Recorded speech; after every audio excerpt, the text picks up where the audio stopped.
All right, welcome to the third annual Future Librarians Day. We're really excited to be able to offer this for the third year now.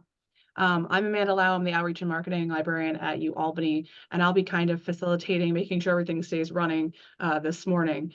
So just some housekeeping things. If you have any questions, feel free to throw them in the chat. Our moderators will try to get to them at the end of each session. There are 3 45-minute sessions today.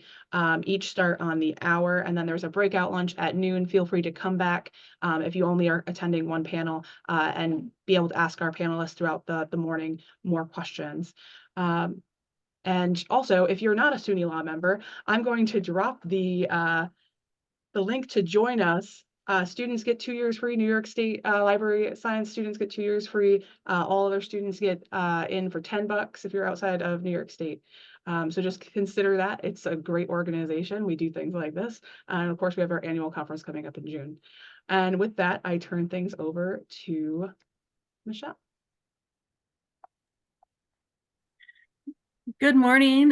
Thank you so much for joining us today. Welcome to the first panel of Future Librarians Day. This is Collections and Archives. I'm Michelle Romanchuk. I'm the Director of Libraries at the New York State College of Ceramics and Alfred University. And before we jump into our questions, I'm just going to ask the panelists to go around and introduce themselves and just share your name, title, institution where you are, where you're working right now, and just briefly, maybe in a few words, just give us a sense of what your duties are in your role. So, thank you so much. Who wants to kick it off?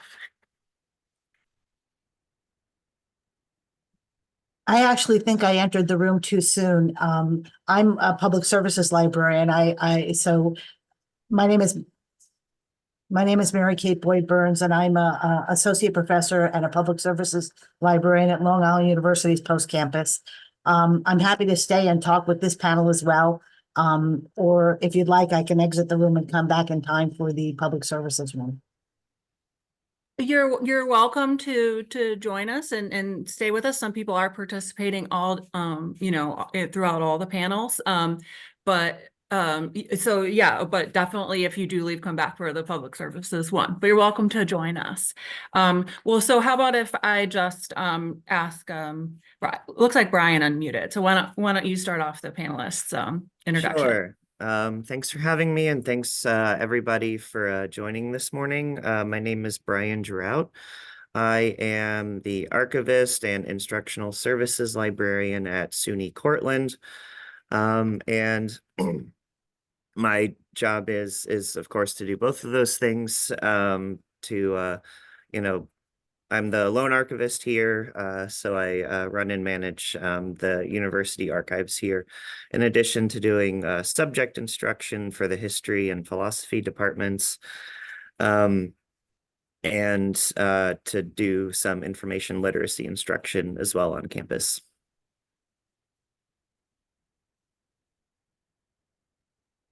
I'll go next.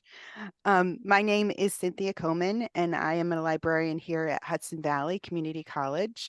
So I've been here for, I'm going to say 15 years. It could be a little longer than that.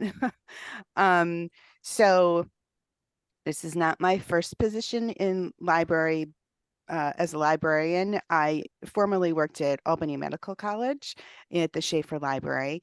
And so my duties here are, I'm the health science library liaison, which kind of follows through with my previous position. And I do all of the collection development for the health sciences. Also work with library instruction for the health sciences as well, and do a variety of other tasks, including working in Alma, and yeah, just a variety of other things. I probably could make a list, but yeah, it'd be really long. So anyway, welcome to everybody. I can go next. So hello, everyone. My name is Jennifer Embry. I am the subject librarian here at Binghamton University for biology, psychology, comparative literature, Latin American and Caribbean area studies and translation research. And I am also the sustainability hub coordinator of the sustainability hub that we started in the science library. And my responsibilities are similar to others. I do all the collection development for my subject areas. I do a lot of instruction, a lot of consultations, and I plan a lot of events and things like that for our space with the Sustainability Hub. And I also do purchase books for our sustainability book collection as well. Hi, everyone. Thanks for joining us this morning. I'm John Husford. I'm the art librarian at the College of Ceramics at Alfred University. I've had many roles at the college or at the library. Probably been here 15 years. So I started out as visual resources curator and moved into the art librarianship 6 or 7 years ago. I've managed archives. I currently manage the special collections and digital projects team. So I'm really happy to be here. And as Cynthia said, like, there are a variety of jobs that we all do, and the list is endless probably. So that's a good thing to keep in mind, I think.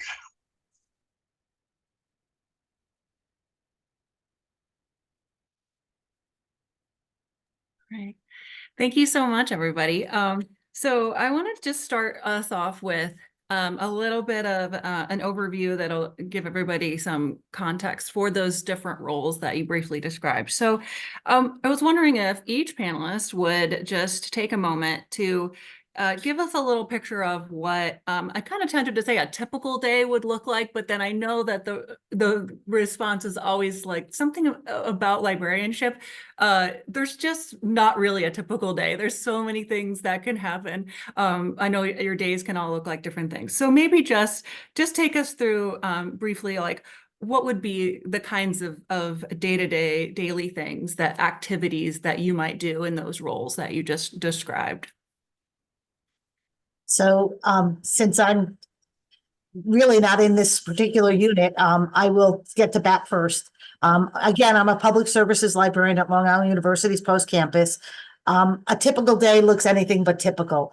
I often get in the car in the morning and I have certain ideas in mind of what my day is going to encompass and what I'm going to accomplish. And then that totally gets overwritten when I get into work and look at my emails and see everything that's in front of me.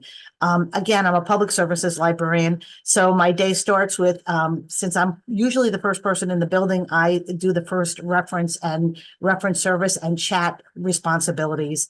I also do research by appointments. I handle, while I'm chatting and manning the reference desk, we also, at our institution, we are the library loan librarians as well. I'm also the database coordinator, which means that if any database has decided to call in sick on a particular day, that's my responsibility to get it back up and well. I do committee work.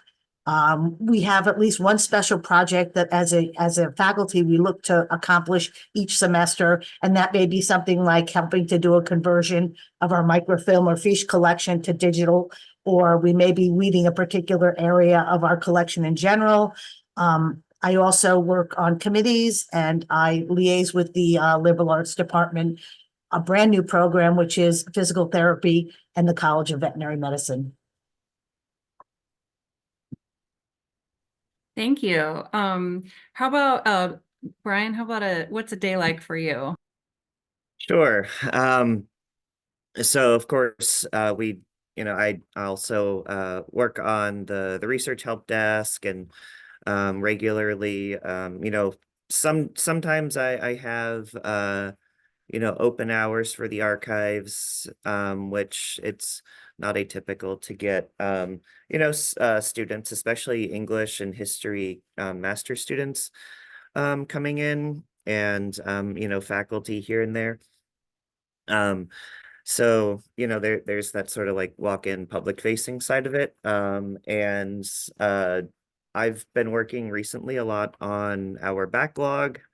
I also oversee our small special collections. So there's obviously working with my colleagues to get that cataloged and publicly available.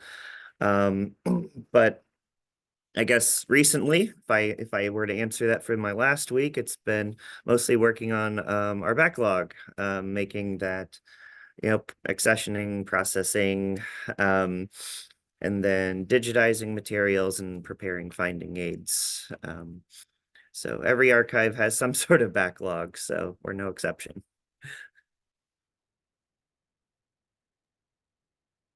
So at Hudson Valley, I would say my typical day would be, I'll just kind of talk about it from the point in time right now. I think that's probably good since we're at the end of the semester and it's really busy with questions up at reference. So people are asking a lot of questions, not only in person, but also in the chat.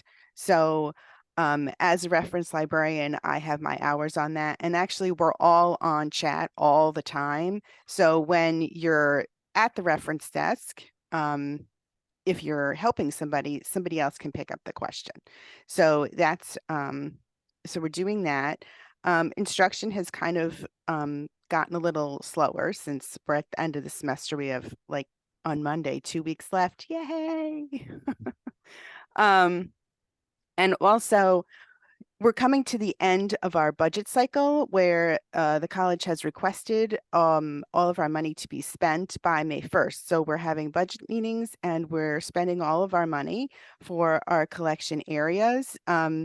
My particular area, the health sciences, we do have some regular money for that. So I've been spending that. And then we're also part of the CCDA grant. So we get some grant money for our special areas, which include health and I want to say like STEM, our special programs that we have here. We have an automotive program. We're very heavy in STEM and manufacturing, semiconductors, that type of thing. So there are 2 of us who have the extra money from the grant to spend, but that's not due now. So we're working on those, the 2 of us. And then also, in terms of Alma, because I had mentioned that, in terms of collection development, acquisitions is a large part of Alma. It kind of kicks off everything that happens because, you order it and then it goes into the system and it gets there through acquisition. So we want to make sure everything is up to date in there and that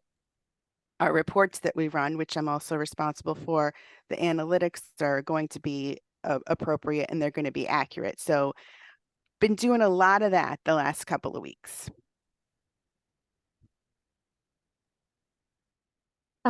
So for me, as my primary position is as a subject librarian to a lot of different subject areas, like the 4 things I feel like that generally make up like a day-to-day practice for me are collections, instruction, consults, and outreach and engagement. So there's usually at least one of those things that I'm doing in one day, whether or not it's teaching classes for any of my subject areas, both like in like kind of introductory information literacy classes or like higher level classes as well that I do teach, like advanced research skills and like workshops on Mendeley or other citation tools. Like it can vary based on what the instructor has requested.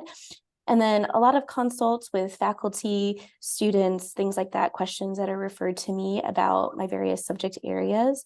And then collections. So this can be very involved. So I manage all of the budgets for all of my areas. That includes the subscription serials, databases that fall into my areas, as well as the monograph funds, which are the book funds.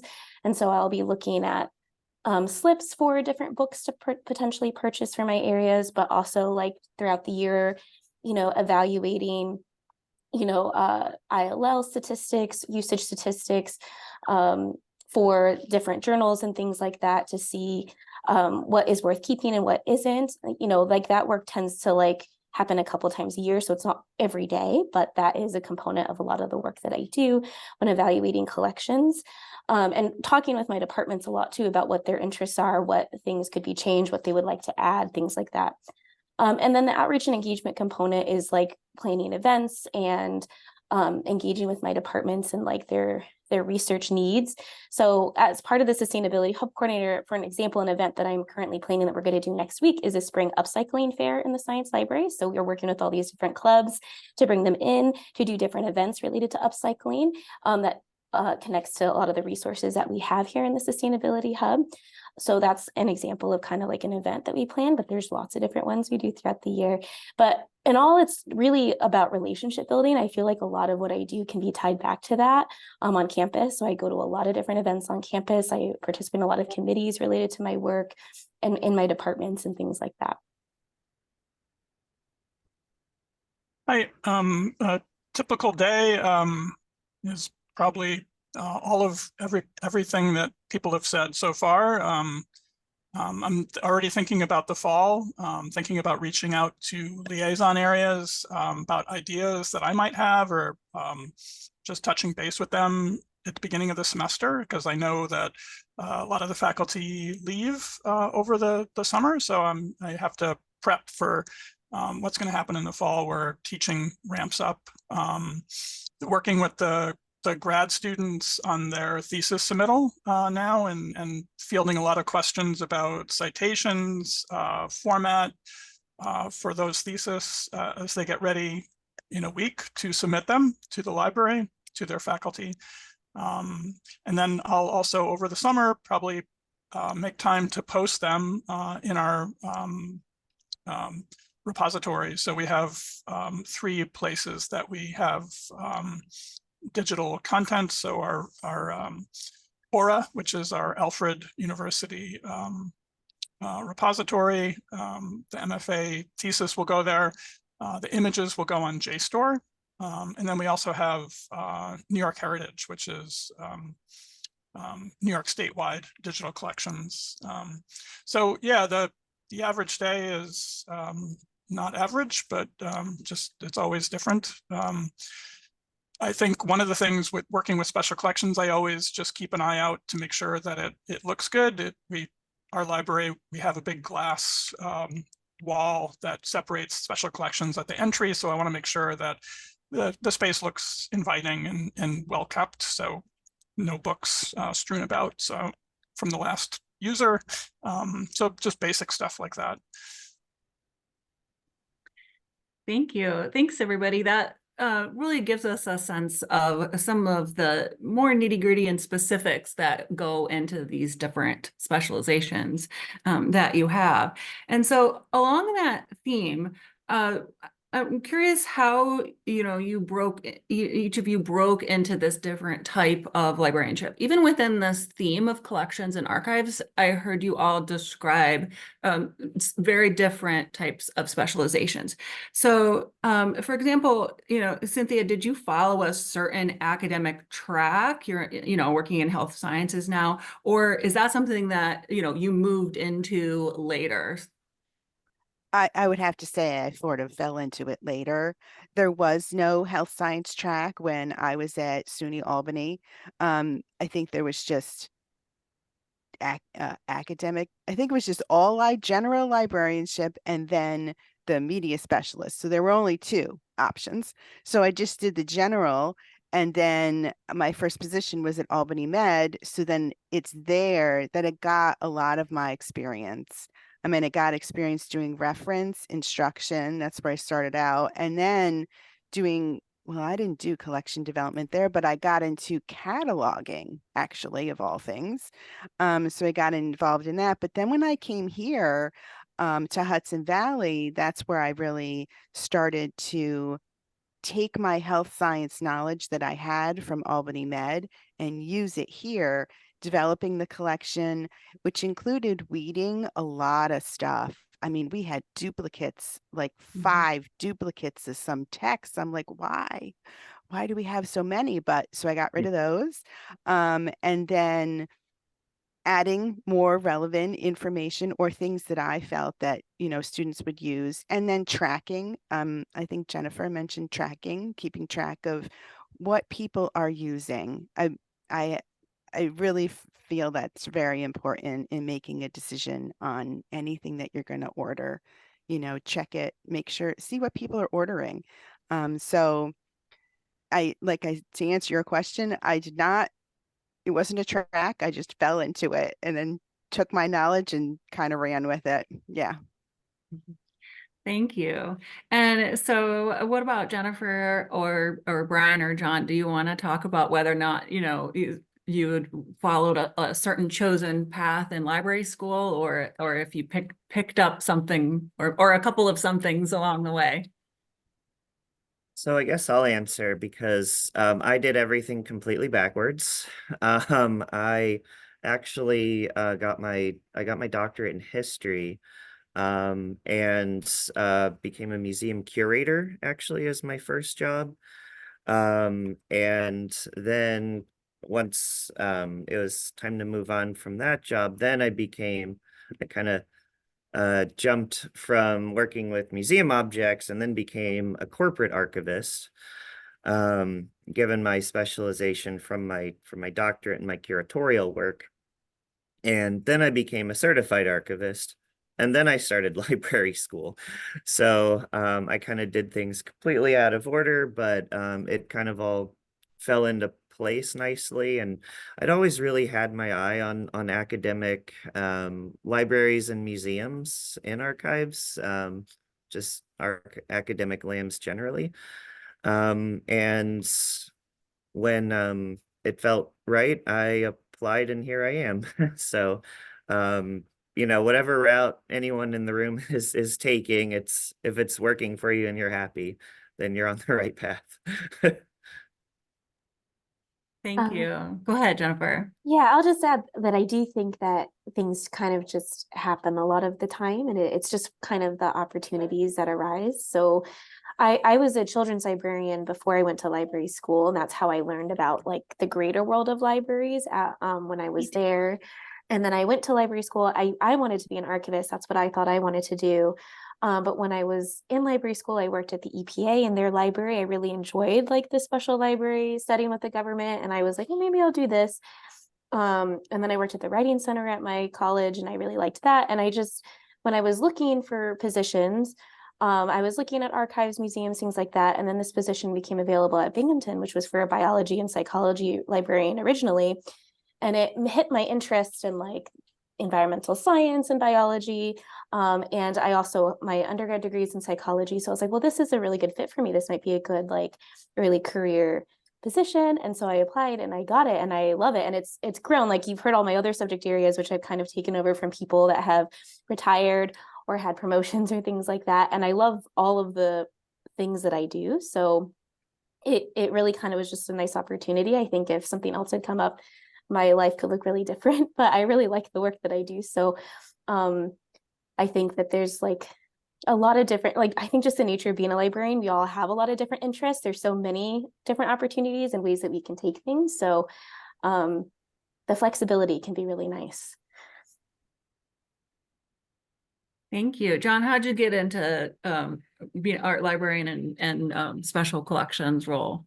Yeah, so I think just sort of going off of what everybody else has said, it's like building upon different ideas that you might experience through your life, that building upon, and also understanding that you might have a experience that you're not going to build upon. So what you like and what you don't like is really important to this role of being a librarian. So I think everything is a progression. It seems like everybody's answer is like progressed, and sort of check in with yourself of what you're liking, what you want to move into, what opportunities exist. So I definitely had at least 3 other careers before I became a librarian. And then I moved into this, and special collections and art librarianship is really something that I thoroughly enjoy. So, and digital collections too.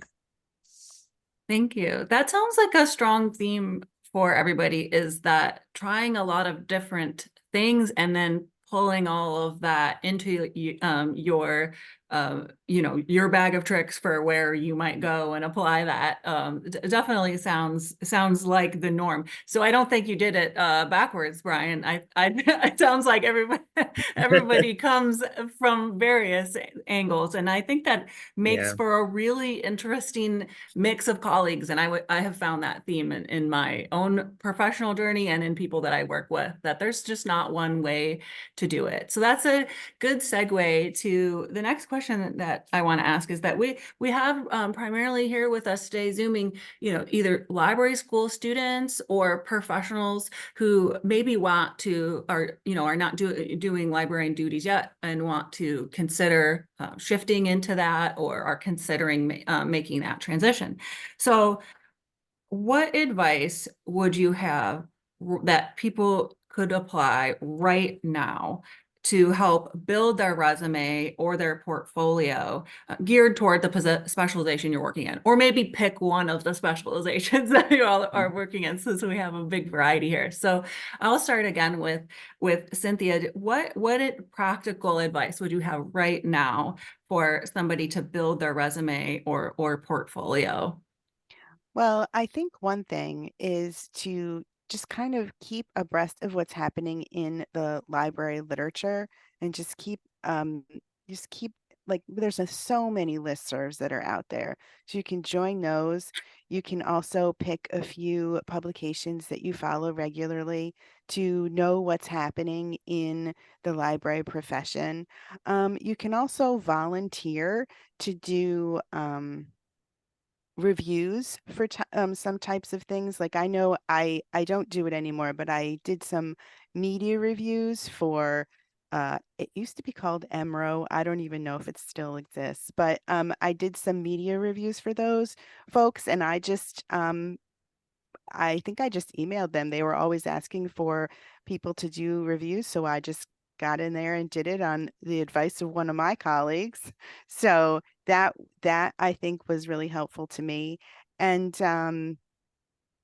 when I would even say you could probably do it while you're looking for a position, but you could also, when you first get your position, in terms of collections, just be aware of the aids that you use when you're doing collection development. It could very well be a question that they ask you in your interview. And I just remember that very clearly when I did my interview. I remember they asked me that question, and I was like, I think at that point I was kind of getting a little tired. And so they encouraged me, and they're like, oh, well, you do this and you do that. And I'm like, oh, right, right. So be aware of what some of the aids are. In the health sciences, we have the duty core list. So just be aware of that. And then choice reviews for academic libraries are also helpful. So, look at that kind of stuff. That would be my suggestion. Thank you. Brian, what about you? Sure. I mean, coming from, archives and, kind of, objects collections, one thing I like to tell people is, learn to work with your hands, because, we all learn how to do research. We all learn how to, we all learn customer service in one way or another.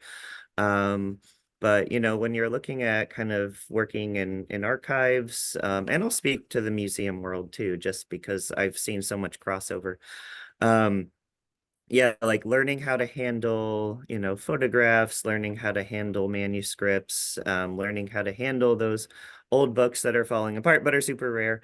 And kind of getting that hands-on experience, because like I said, it's probably, if it's an archive, it probably has a backlog. So if you're interested in that track, take a look, in your community, if there is an archive, then, go in there and see if there's something you can help out with. I'm sure that the archivist has a project, a hands-on project, to really, to get your hands dirty, so to speak. So kind of learn those skills as well. And, if it's, again, it's as a volunteer, it's something that, if it's not for you, then you can know. And if it is for you, then great, you've gained those skills, as well, because, certainly with archives,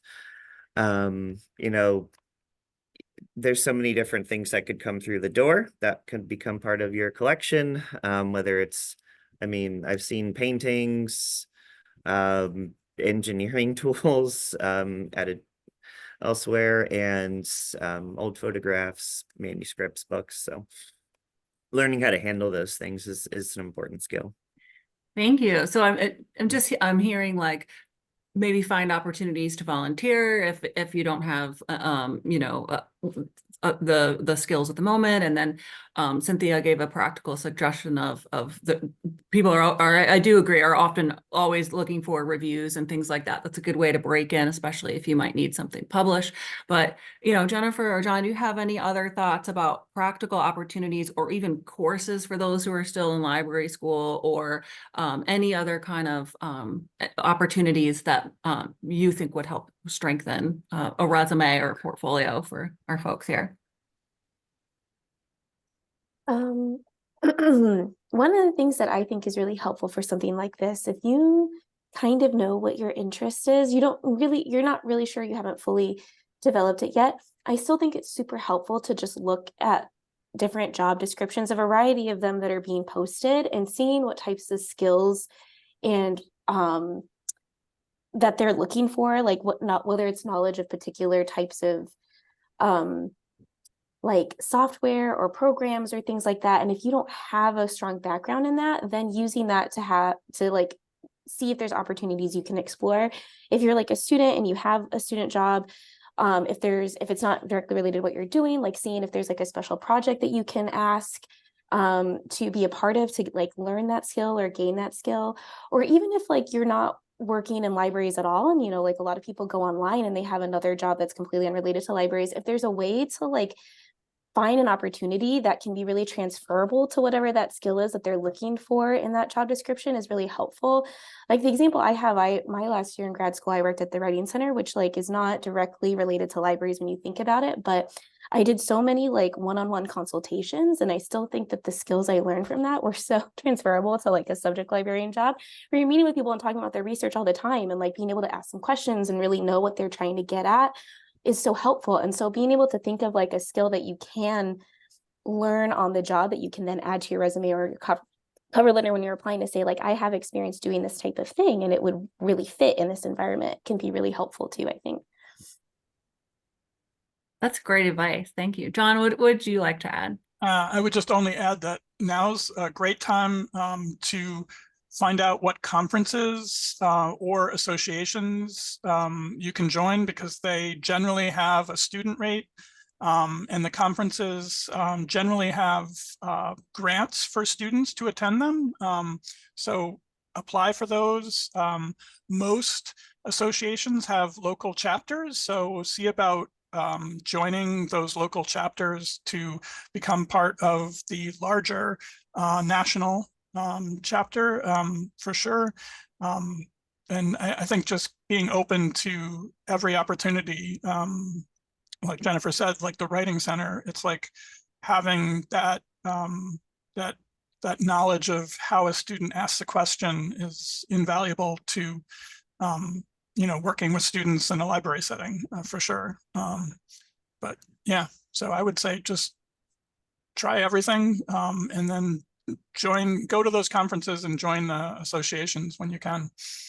I think that's really good advice, because one of the things I love about this profession is I think that people in libraries at every level are very nurturing of others and supportive and helping each other to just grow and develop and succeed. And anytime I've ever reached out to somebody, even if I didn't know them, that people are very open to like giving advice. Sure. Oh, you enjoyed my presentation? Here's my materials. Like, how else can I help you? That is something that I think is special about librarianship. So I think that's a great suggestion, John, is just put yourself out there and start networking with people. And I think you will be pleasantly surprised at the warmth. And if you're not finding that somewhere else, join SUNYLA, because we're doing that here. So welcome.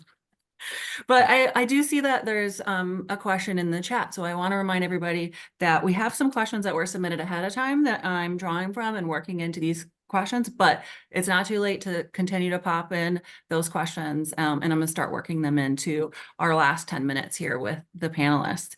And so one thing that I just saw here in the chat, which I think is a really, really important question is, Carolyn writes, sometimes you see job titles and job descriptions, and it makes you wonder if you should apply, as many of us do not have a librarian experience yet. Those descriptions can be daunting. I agree. I get that.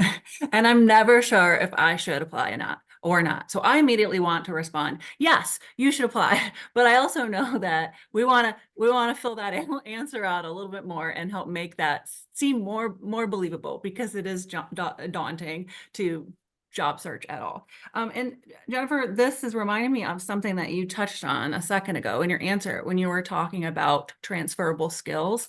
And I think that is going to speak to this question here.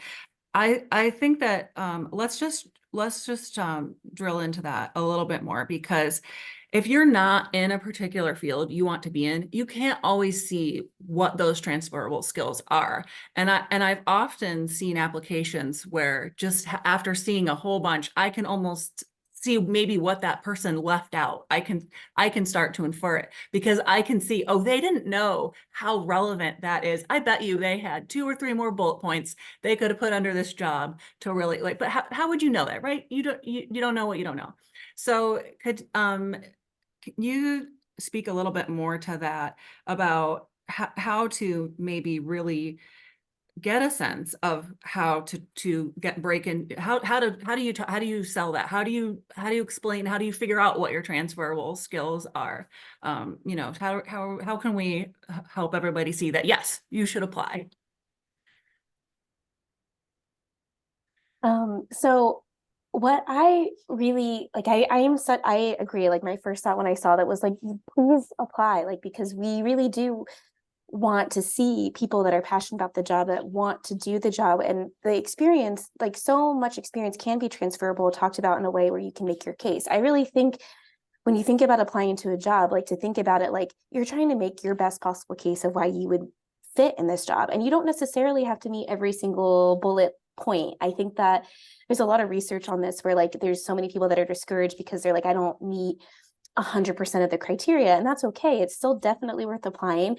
I would say that the best advice I have is just to personalize it, your resume and your cover letter, as much as you possibly can to that job position. So like even in your resume, when you're writing those bullet points, if you have like the job description up next to it and you see what the requirements are, figuring out ways that you can apply some of the experience you have in your current job that ties directly into those. And that's okay to do in your resume and in your cover letter, to say like, this is the type of work that I did. This is going to be really transferable to like working with students, or to doing collection development, or managing budgets and like really big funds, or work, like there's so many ways.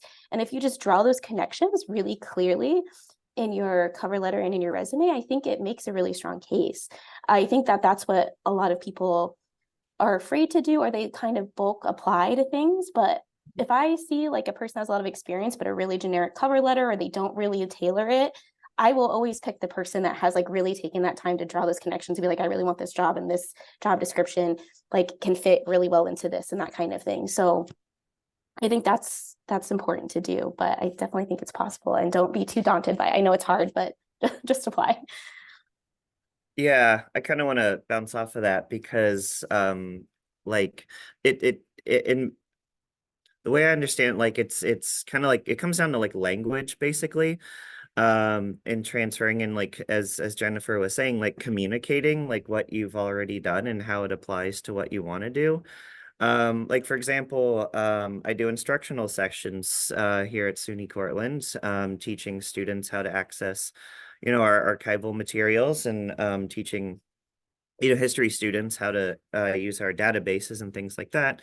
And here in the academic world, we call them instructional sessions. When I was in corporate archives, we called them training sessions, or webinars on whatever.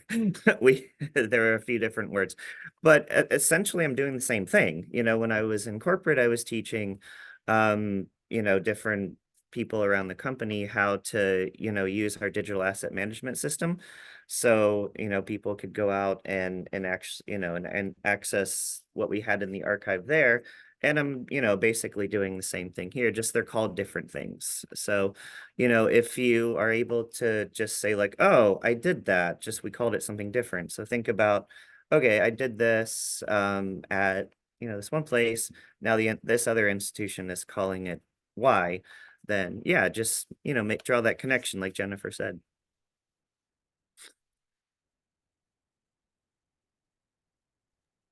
Thank you. We had several versions of this theme submitted ahead of time, such as, how did you get your library job? What advice do you have for resume and cover letters? How do I get a library job? All kinds of variations of this theme. So I'm going to share one thing, and then if our other two panelists want to weigh in, this I think is okay to spend a minute here because it did seem to be a strong theme. So a thing I would like to add is, please value the experience that you've had so far, whether it's in the classroom as a student, as a work study student, or as an intern or something like that. All of that is professional experience. And I see people not like sort of undervaluing the work unintentionally in their language. And so if on, for example, on a resume or things like that, or maybe not understanding how, for example, I found that my time working at Old Navy and Levi's as a cashier was incredibly helpful. I saw that in hindsight, but maybe at the time I didn't think that that was very relevant. So my advice is to talk to other people, show them your resume, show them your cover letter, people in the field, and they can help you spot that, because you probably, you might, how would you know how relevant some of these things are in a field you aren't in yet? So please share your resume with people in the field. And from time to time, we have opportunities for you to do that in SUNYLA. And maybe that's something, if there's interest, share that in the chat, please, because we've done free online resume workshops and coaching before, where many of us volunteer to give you that advice. And that's like kind of the network that John and others were speaking to as well. So quickly, I just want to see if our other two panelists who have weighed in want to share any advice about applying resumes, cover letters, how to stand out, and yes, you should apply to the job. Well, I fully agree that you should definitely apply for the job. Just do it, because there every opportunity is out there. And I do agree with Jennifer that it's very much how you relate to your experience and how you write it in your cover letter and how you show that in your resume, and that you do tailor your skills to what the job says. I've been on a number of different searches for librarians currently at our library, and I do appreciate those people who have, if they're talking about instruction, they have never done instruction, but they took the class in library school on instruction, and they can talk about the ACRL framework. I'm like, all right, they know what they're doing. And you've never taught a class, but you know that information. So don't undervalue what you know. You know more than you think you know. And I think that's very true. So I would definitely say apply. And so anyway, I had some other thoughts, but then I got a little sidetracked. There's a lot we could talk about. So Yeah. anyway, yes, that's what I got right now. Yeah. Well, we are coming up on time, so I want to direct the last theme to John for a more specific comment, because one of the questions that we did get submitted on this theme was specific to archives and special collections, of essentially, like, if how would I do all of these things but stand out for that kind of theme was also of interest. So would you have any of this similar type of advice, but specifically for that track? What I would recommend is that I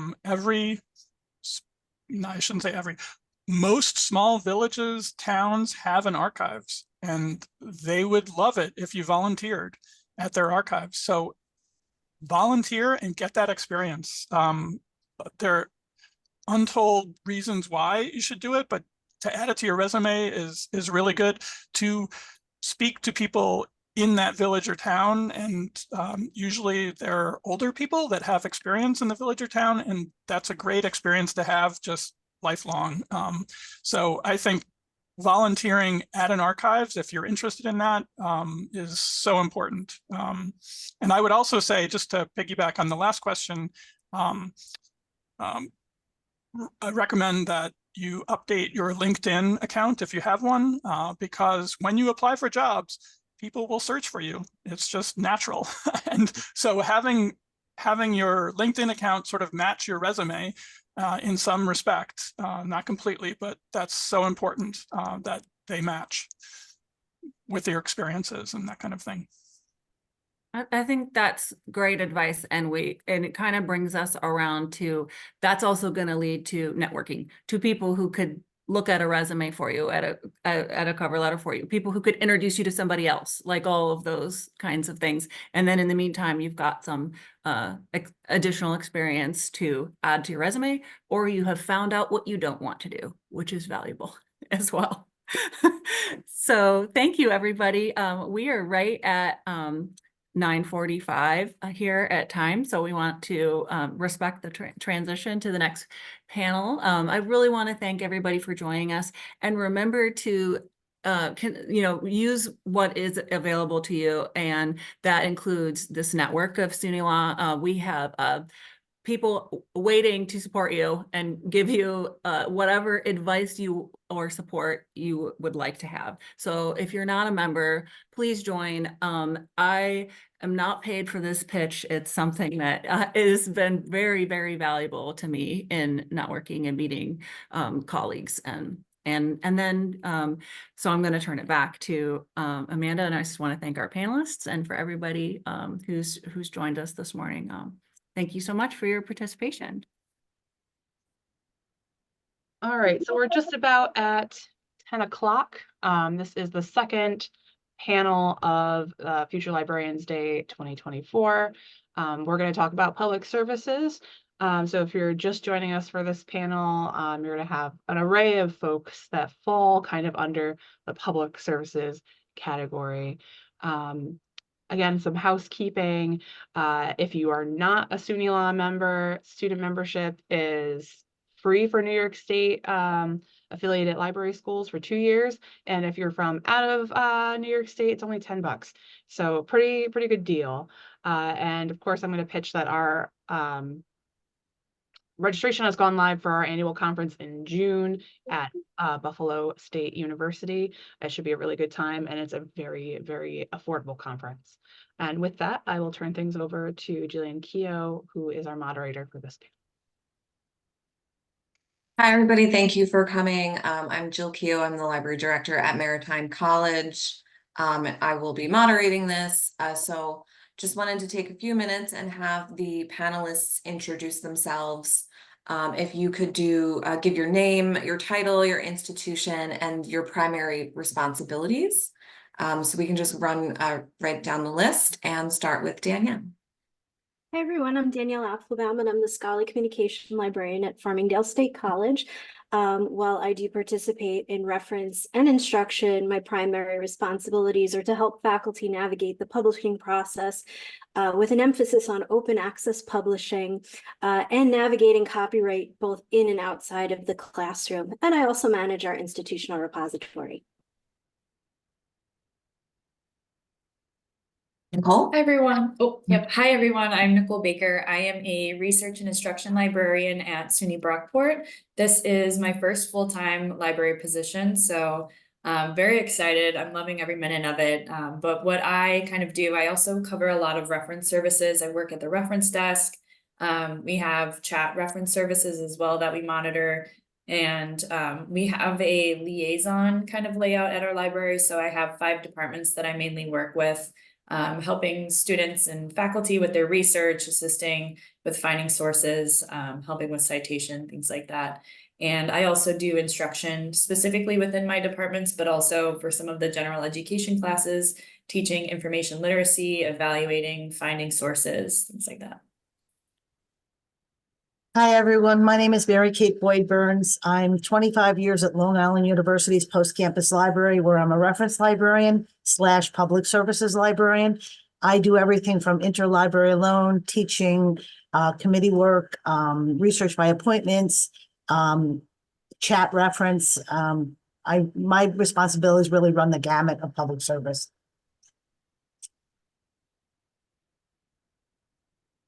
Hi, everyone. My name is Chika Joseph. I'm at Nassau Community College. My title is Emerging Technologies Librarian.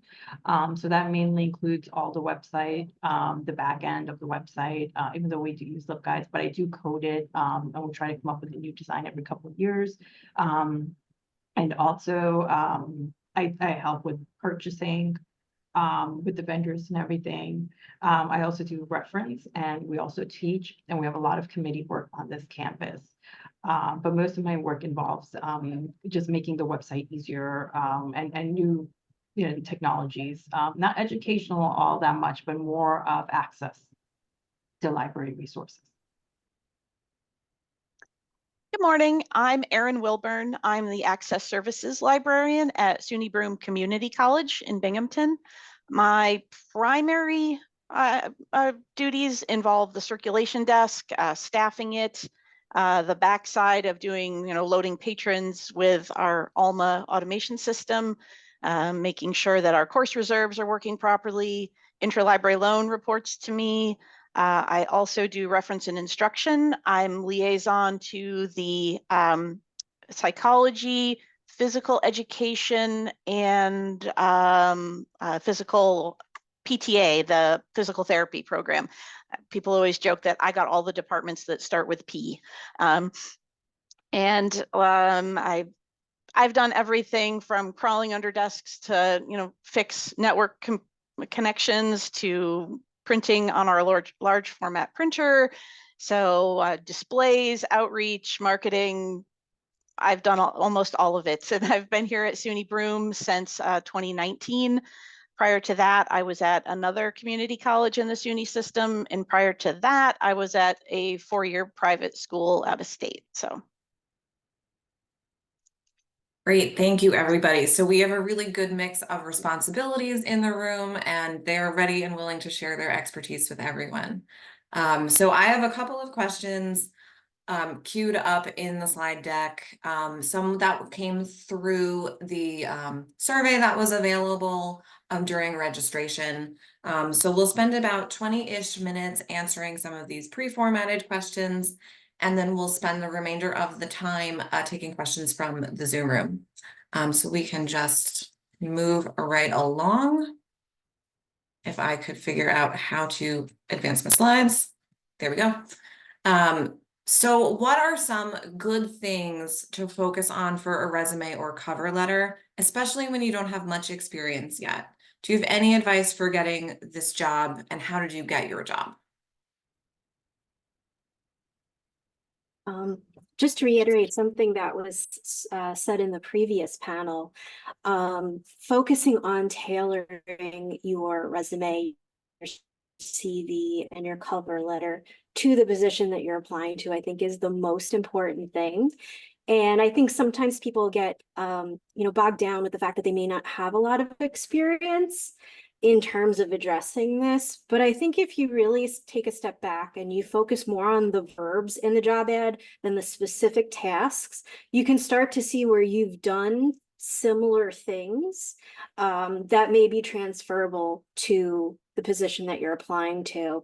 And just speaking also to not having a lot of experience, I think it's really important to get creative. When I went to library school, I graduated in 2010. They weren't yet teaching information literacy instruction really as part of the curriculum. So what I did was, knowing how to use these resources like databases and, having other knowledge in other areas, I went to my local public library and I said, well, I have a lot of experience in admissions. Can I teach a class on how to make the most of your college tour? So I was able to get some experience teaching that way. It wasn't information literacy, but it was teaching experience. And when I started my first adjunct gig at LAU Post, Mary Kate was great resource. Thank you. I asked the full-time folks, can I teach some classes? And they let me. So even if it's not part of maybe your part-time gig, if you are at a library, you can always ask, can I do a course? Can I teach something? And I think it's also worth mentioning too that you can learn a lot from vendor demos. So if you're worried about not knowing how to use specific tools, go to the vendor websites. And after you're watching the introductory videos, at least you can say, I am familiar with SUNYLA or this database or that database. So I'll go next. Danielle was one of our biggest and brightest stars. She's right. She got her footing. She went to library school here and she hit the ground running. She was a GA for us. She was an amazing resource and just an amazing colleague to have. And she's done wonders with her career. But how can you do what I do? You can look for GA opportunities. You can ask to sit in on instruction sessions at the institution you're currently taking classes at, because I'm assuming you're looking to the future. So sit in on classes. And if you develop a relationship with a librarian, ask that librarian if you can be the person who circulates in the room to keep the students or help them be on task during instruction sessions. Seek out a mentor, get involved. SUNYLA. Your Nassau County Library Association, Academic and Special Libraries Division. Get involved now when it's cheap and while you're a student, and things are cheaper for you to get involved with. Take advantage of any training opportunities they provide for you. And I'm a member of SUNYLA because I'm in awe of how many things your institution statewide offers in terms of professional development and keeping your fingers on the pulse of what's happening. I don't have that at my institution. We're a private institution. I'm LIU Post, so I don't have that opportunity. Get on job boards, get on kiosks, get on listservs. And anytime there's a free training session, attend it and then put it on your resume as a training session you've attended. So those are my ways to suggest to you how to do what I do, starting out without much experience. I'll jump in here too. I've always worked at smaller institutions, and I don't know I don't know a lot about the hiring process at like your, Binghamton universities and UAlbany's and places where people get very specialized. But I know at smaller schools, there's real value in being flexible and being a person more than just the title. So my cover letters, and I think they worked because I've gotten jobs and interviews. I like to try and be who I am, not just the job description. And if that turns people off, I figure that wasn't a good job in the first place for me, because that's how I am. I want to be all of me and not just a librarian. So I think my favorite cover letter, which came from one of my SUNY mentors, I ended by saying, in the past, I've worked as a lifeguard and as a street vendor at Renaissance fairs. And sometimes as a librarian, you have to jump in the water and pull people out when they're in too deep. And sometimes you have to stand in the street and yell at them to come in, or, something to that effect. But, making those kinds of connections to other things you've done, as well as the library job ad, can really make your letters and applications stand out. I'll echo something that Mary Kate mentioned too. I think there's a lot of people don't think about getting a mentor until they're already in a job. And I think mentors can be super beneficial. There's a lot of evidence and research out there about the benefit of mentors. And especially if you're, going through the job search process and worried about what your resume looks like, whether it's through SUNYLA does have a mentorship program. But there are lots of ways to do it, even if you just have a good relationship with a librarian that, you want to reach out to, or maybe a professor that you have a good relationship. But I would definitely recommend that, because especially if it's someone in the field that you want to go into, they might know of resources or different opportunities, whether it's volunteering or things like that, that could, help boost the areas that you might be worried about. But again, I'll echo the sentiment, like the main idea is really to match your resume or demonstrate what you have experience in to kind of the core competencies that the job description is looking for. And more often than not, you should apply for it. I know that someone shared the statistic in the first panel that I think it's something like men will apply for the jobs if they only reach about 60% of, the job description, and women will only apply if they reach 100%. So whether, wherever you fall, but just still apply for the job, even if you don't meet 100% of what they're looking for, because, you know, every job is going to have growth and there's going to be opportunities for professional development along the way. So don't be daunted by, you know, the long list that some of the job descriptions do have. And I just wanted to add, librarianship is my second career. I came here later in my life, so I had to do a lot of fitting myself into the job experience.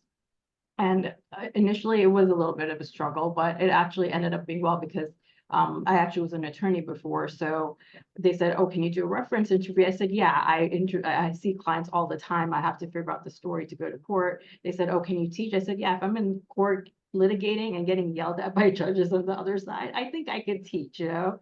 And then there was other things, like I've always been doing streaming media from the beginning, because I put in my resume that I can do, I've done contracts, I know contract law, so I know I'm familiar with copyright. And so I always get to do streaming media because I go over the licensing terms. And so that's something that I applied, and I wanted to go into an academic. So, you know, a lot of the things like research, I already was doing before, a lot of research. So it was a good fit, but I did have to, I mean, I had no idea about library systems. I didn't even know how to code. I had taken some classes in library school, and obviously I just had to do a lot of, well, I've done this, so I know I can do this. And that worked. So I definitely, as Danielle said before, the verbs, don't focus so much on the verbs, but where you can apply. And also I agree with Nicole as well. I mean, I agree with everyone, but Nicole with the mentor. When I started interning, I had two great interns at Queens College Library School, and I had another great intern at the New York County Libraries Association, and they really helped me throughout. And if you have someone in library school, someone you're interning with, and a program as well, like SUNYLA has, I would definitely suggest all three of those, because you really get a good perspective, and they're great references because they usually are in this, you know, the New York County. He was an attorney who went to librarianship. And my mentor in library school was a corporate librarian who had also been, you know, a corporate VP at one point. So they know what you have to say, and they know what kind of experience you're bringing to the table. Thank you. So the next question is actually very similar to this one, but I wanted to include it because I really appreciated the wording. Specifically, I have seen some strange job titles and wonder if they could ever find anyone to fit into that role. I gotta say, a lot of those strange job titles are probably from Maritime College, but we're working on that. So since you all answered exactly as I hoped you would for the first question, I'm going to tweak this one a little bit. So instead of like, how do you find a job that you're qualified to do? Where would you look to find those job postings, crazy titles or not? Different job boards, different listservs, websites.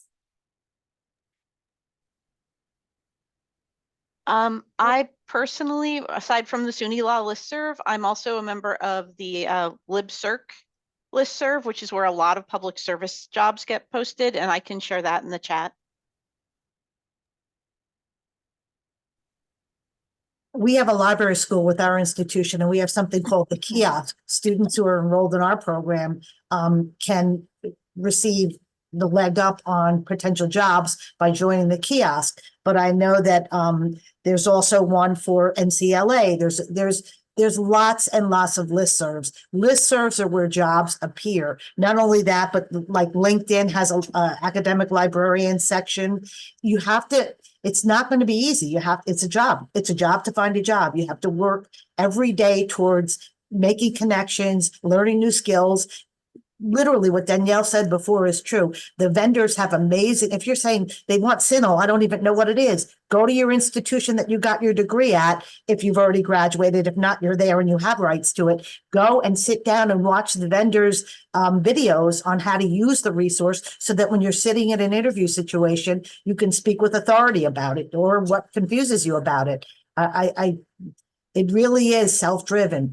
They're there. The jobs are there. And don't be afraid of the titles. Don't let the titles scare you. And to Nicole's point earlier, I think it was Nicole, men apply when they have 60% they match 60%, and women usually wait till they fit that job to a key. No, find ways to make the things you've done in life be practical to the description you're reading. So to Erin's point, she was a Danielle's point, she was a tour guide. So she never taught, but she certainly educated people while she was doing tours. So she used that as a mechanism to show that she had that kind of background. And so it made someone want to take her and bring her in to talk to her. So you have to be really creative, and you have to work hard at using the resources that are available to you. I think another great resource is I Need a Library Job, but also the Higher Ed Recruitment Consortium also posts a lot of academic library jobs. And then just piggybacking off the point that people tend to not apply for jobs if they don't think they're 100% qualified. I think it's also important to remember that you might be competing with applicants who are way overqualified, but at the end of the day, they may not want the job. So you should still throw your hat in the ring, because they may not be able to, they're shooting for the moon when they write these job descriptions, knowing that they're likely not going to get somebody who is going to fulfill all those requirements. What they're really looking for are people who, if they don't have the complete package as far as skill sets, people who have the aptitude to be trained in order to fulfill those. So, or people who are self-directed enough that now that they know that that's their requirement as part of the position, they can trust that they will be able to pursue a course of learning where they'll be able to get those skills. So I always say, don't worry about if you're qualified enough or not, just apply. You'll find out if you're qualified if you get the interview, but don't cut yourself out of the pool of applicants because you're worried you're not qualified.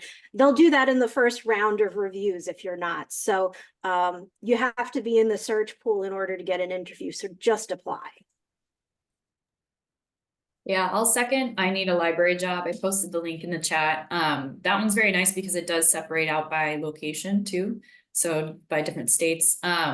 And also LinkedIn. And I'll say off of the job titles, I think you have to get a little creative and use a little bit of your library skills, because, you know, like my title is Research and Instruction Librarian. It could also be called Reference Librarian. So the titles are often even interchangeable. So you might just kind of search for general library jobs, research jobs, and kind of search for some of the keywords and maybe just see what the most common job titles are out there and just keep looking for similar things. I know that's what I was doing. I recently, like I said, this is my first full-time position as a librarian. So that's kind of what I was doing to make sure I was covering all my bases. I saw the same thing where a lot of institutions use different job titles, and it doesn't necessarily mean that the position is like a brand new thing. You might find some of the newer ones might be like a specific open access librarian instead of just focused on scholarly communication. So there are still new ones coming out, but you know, different ones like mine are kind of just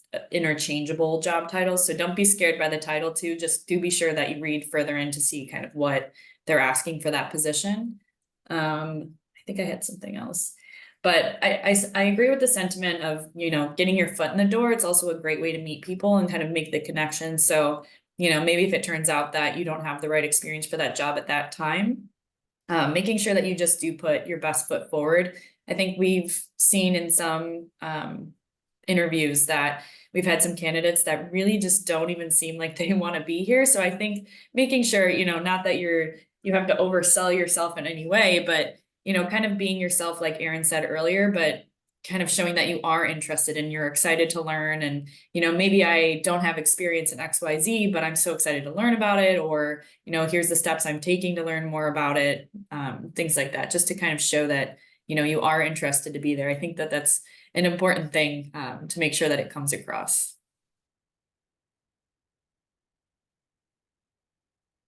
So if no one else has anything to add, we can just go on to the next question, which is a little more job specific. How do you adapt the services that you provide to ensure that you're effectively serving the needs of diverse populations?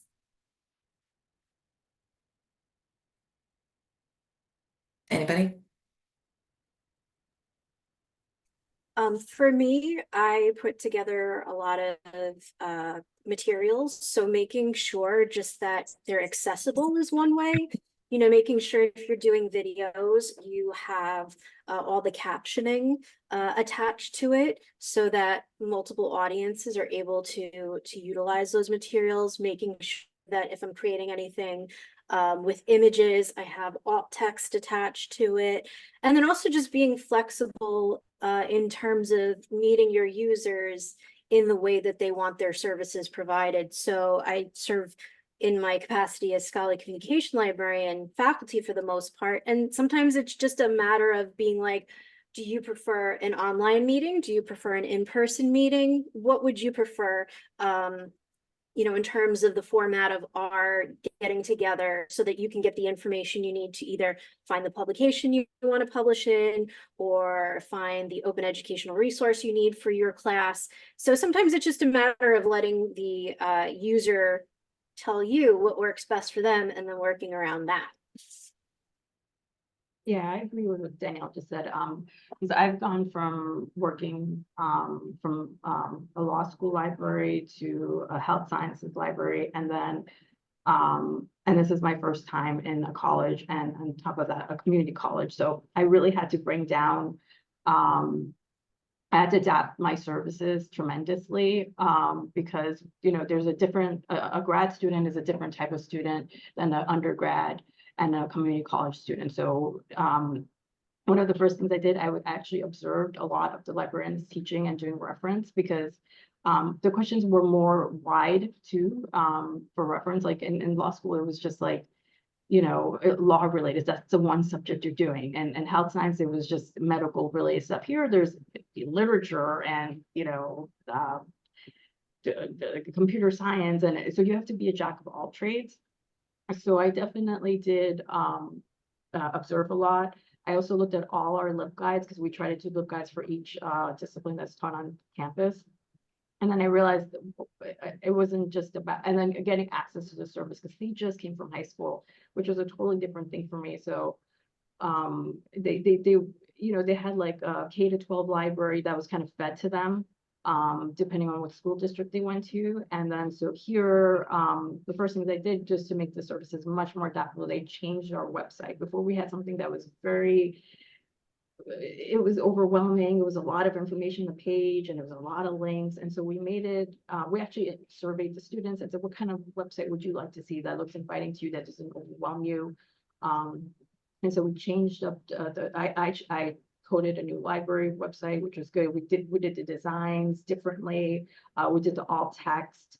And then because they're younger, they're also more tech savvy. So they wanted like chat all the time. Before I came, we didn't have chat on, which was kind of unbelievable to me. So when I put in chat, our numbers in person dropped because they were chatting with us more. So I think know your audience. And if you don't know your audience right away, observe for a month or two to see and listen to them when they come to the reference desk. And you can even ask them, hey, if this was like this, would this make it easier for you?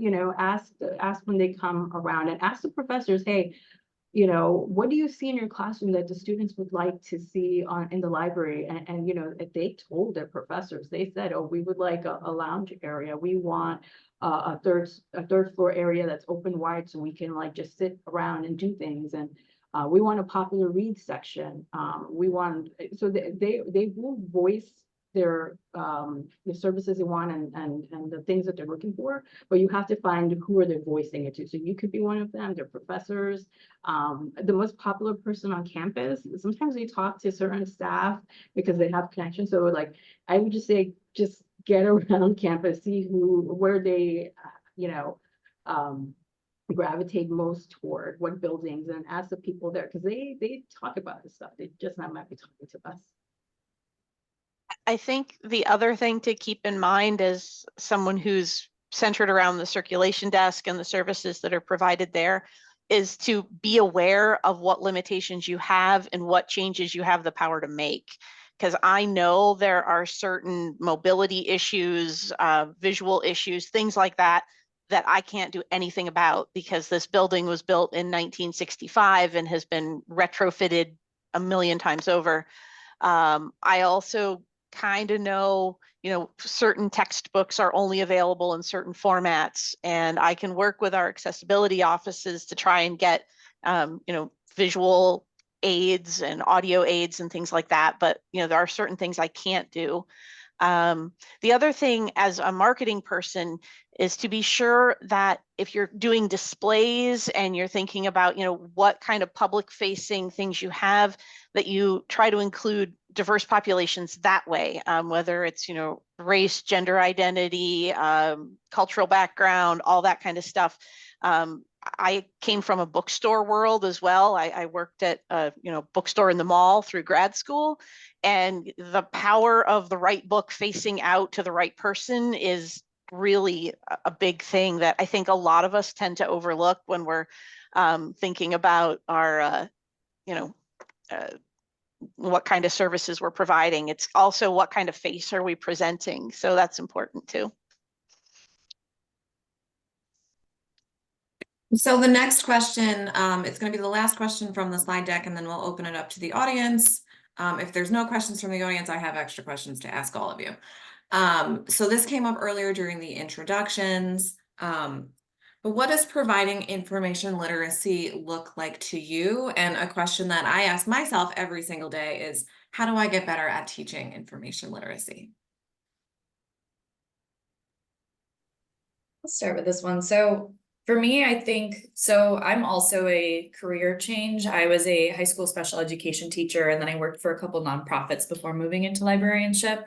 So having been a teacher, I think kind of helped the fear of teaching. I was already kind of over that. And it's very different working with high schoolers to undergraduates and graduate students.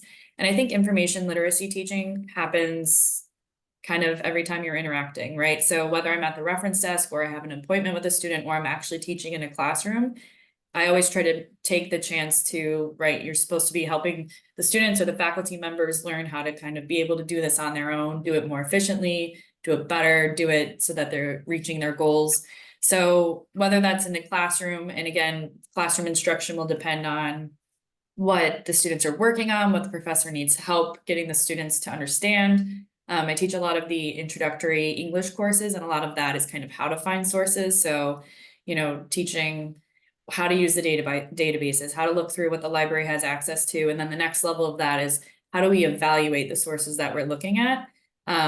But even in, like I said, in the appointments and in the interactions at the reference desk, I always try to work with students, show them where to find the materials, and then kind of work side by side of, okay, so I showed you how to do this. Now, how would you try it for your topic? And kind of giving that space to not just say, here's how you do it, we did it, go along, but like trying to give the space for whoever it is that you're working with to kind of understand what it is you're talking about and have that practice with you, so that when they then go to, do their searches or evaluate their sources that they're looking through, they can do it more easily on their own. I agree with everything you said, Nicole. My answers to those questions are, information literacy looks active to me. When I'm doing hands-on work with my students, I don't like to, I don't say no to it, because any opportunity is a good opportunity, but I prefer to have the people to my place. I want them in my library instruction lab, and I want them shadowing my searches and seeing where the difficulties are, and watching, and sometimes letting them watch me fall down and then recover from a bad search that I'm taking from the audience unscripted. How do I get better at teaching information literacy? I watch other teachers. I watch vendor videos. I consider as Nicole said, every interaction with the student is an opportunity for me to teach them and to learn from them. So research by appointments, the on-demand reference at the desk, those are all opportunities for me to teach information literacy and for me to learn how to be more effective in illustrating what it means to the student or to the faculty member or to the administrator who comes to the desk or who approaches me through chat or whatever way I'm dealing with them. So I think I get better at information literacy each time I teach it. I really do. And I always prefer, I call them home and away games. I like a home game. I like to be on my home field in my lab. I don't say no to away games, but I prefer home games where everybody's got the same technology in front of them. I know it's working because I've made sure before the class gathered and I've done some pre-scripted searches. But I also like to open the floor up to students' topics when I'm doing teaching so that they can see me struggle to come to the right term and how I use the databases to get me to nuance to them. So that's essentially how I look at information literacy in my teaching. Sorry, one last thing to add. I realized I didn't answer the how to get better. I think I just want to kind of echo that. I think for one, a lot of it comes with practice. When I first started teaching before I became a librarian, I was terrified to be in front of a room. I used to hate public speaking. And I think just with practice, I really don't care anymore. No one's going to be a tougher crowd than some high schoolers that really don't want to hear from you at 8 a.m. But it really does get better with practice. I think watching others do it and you can kind of see like, oh, I like how they did that. I think I would do it this way, or okay, that worked for them, but I don't think I could do it that way. You know, everybody has their own teaching style. And also just take advantage of whatever professional development out there. I think going with the last question of thinking about how to provide services to diverse audiences, a lot of that is doing the work, you know, doing the professional development, seeing, okay, I'm not great at this. How can I improve on it? You know, getting feedback after sessions that you do teach and kind of taking that, or, you know, I think debriefing, I still do this now after I teach a session, like sitting down, like, okay, how did I do? Did I get student feedback? Do they wish they had something else? Or, oh, I forgot to do this. I have to make sure I include that next time, and kind of debrief with yourself to make sure that you can kind of take those steps to improve for the next time. And just to, I'm sorry to jump in on you, Danielle, to add to the growth piece, my first job out of library school was in technical services. I was sitting in the basement cataloging, thinking, I never want to be in front of students. They are scary. I don't know what they'll do. And then through both curiosity and kind of like other people have said in other sessions, you know, people retiring and moving around, was like, okay, you have to teach this class now. So get out there and do it. And it's scary. It really is, but you grow into it and you find your groove and it works out. So. Yeah, I just wanted to echo what Mary Kate had said about information literacy being active in the classroom. I use Google Forms to chart how each student is progressing in their search. So they fill out the form and I can see how they plugged in their search, what they selected, why they selected it, if they're able to get citations for it. So I can really see how each student progresses in each search that they're doing just from a spreadsheet. But it took me a really long time to be able to get to the point where I could manage the distribution of the activity and tracking every student during the course of one, sometimes 50-minute session. And part of the getting better at doing that was just accepting that sometimes it wasn't going to work. Sometimes I wouldn't be able to juggle everything. And also realizing that our students are a lot more understanding and compassionate than we often give them credit for. If you tell them, hey folks, I am trying something new, so just bear with me, most of the time they're just happy that you're trying something that gets them more involved. And we also do a survey at the end of our sessions. So looking at the survey results has been really helpful because I consistently see what they love best is the activity. They love the fact that during the activity, I walk around to each one of them. And they love the fact that they can take the slides, which show them step by step what we're doing in class home, so that when they go and do it on their own, they can be looking at the slides and they can be doing the database search. So getting better is just being open to failing as you're getting better, and also getting feedback in some way really does help.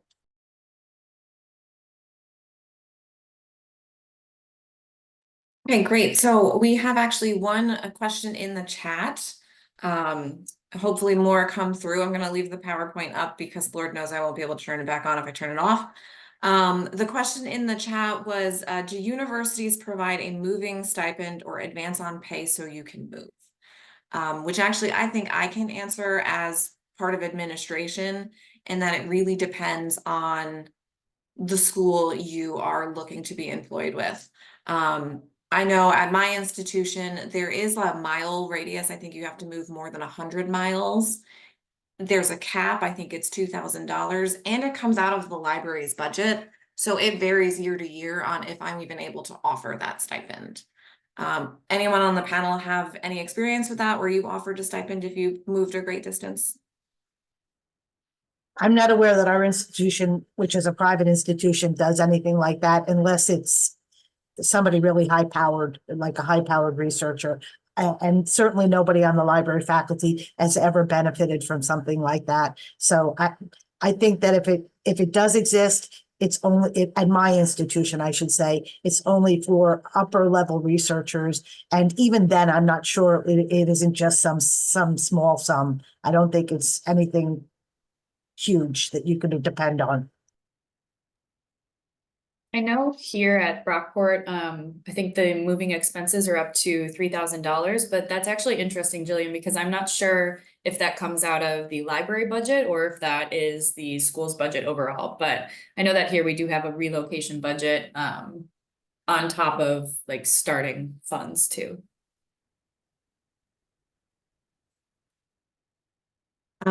There's nothing else in the chat, so we still have a couple of minutes. So I'm just going to jump to the next pre-scripted question.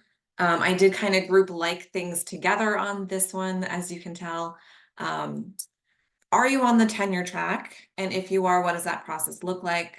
Are you required to research and publish? And how do you balance job responsibilities while you're doing your own research? I can answer that. I'm on the tenure track. I just got tenure last year and every SUNY is different. So Nassau Community College, you start off as an instructor when you first get hired. Then when you apply for tenure, you become assistant professor. Then after that, after 4 or 5 years, it's associate professor. And then the last one is full professor. And like I said, each one is different. So you can publish if you want to, but you should be publishing within your field. But there's a lot of people who, do interdisciplinary stuff. And it doesn't have to be a book. I mean, it could be articles and whatnot, and even in-house material. They look at that favorably, especially, and they also, what I like about our college is that at least, because we're kind of a hybrid. We used to be an academic department, now we're in student services. So we're kind of, but we're still considered faculty.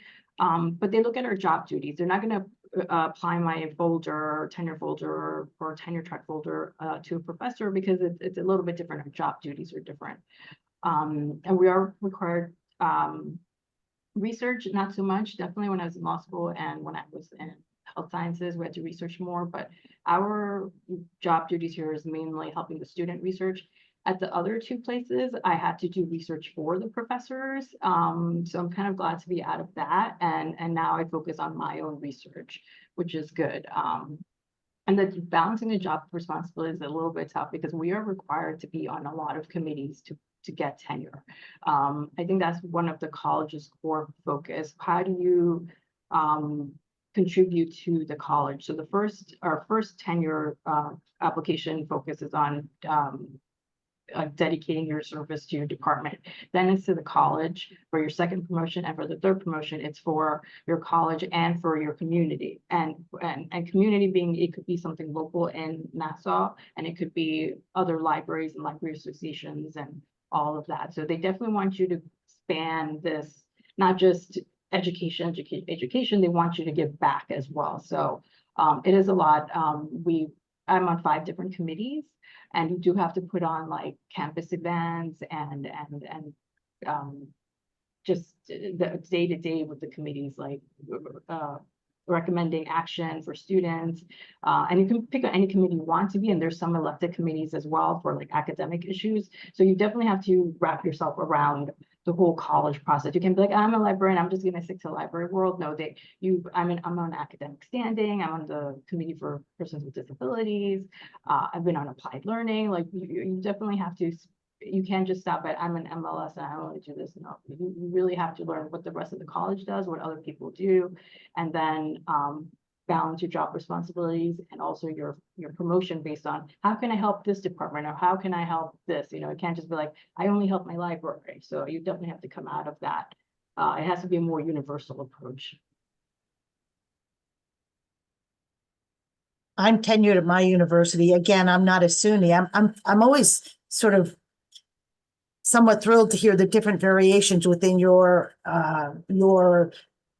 organization on how people get to tenure, whether there's tenure, how many months your contract is. It's fascinating to me to hear all these different variations within this larger system.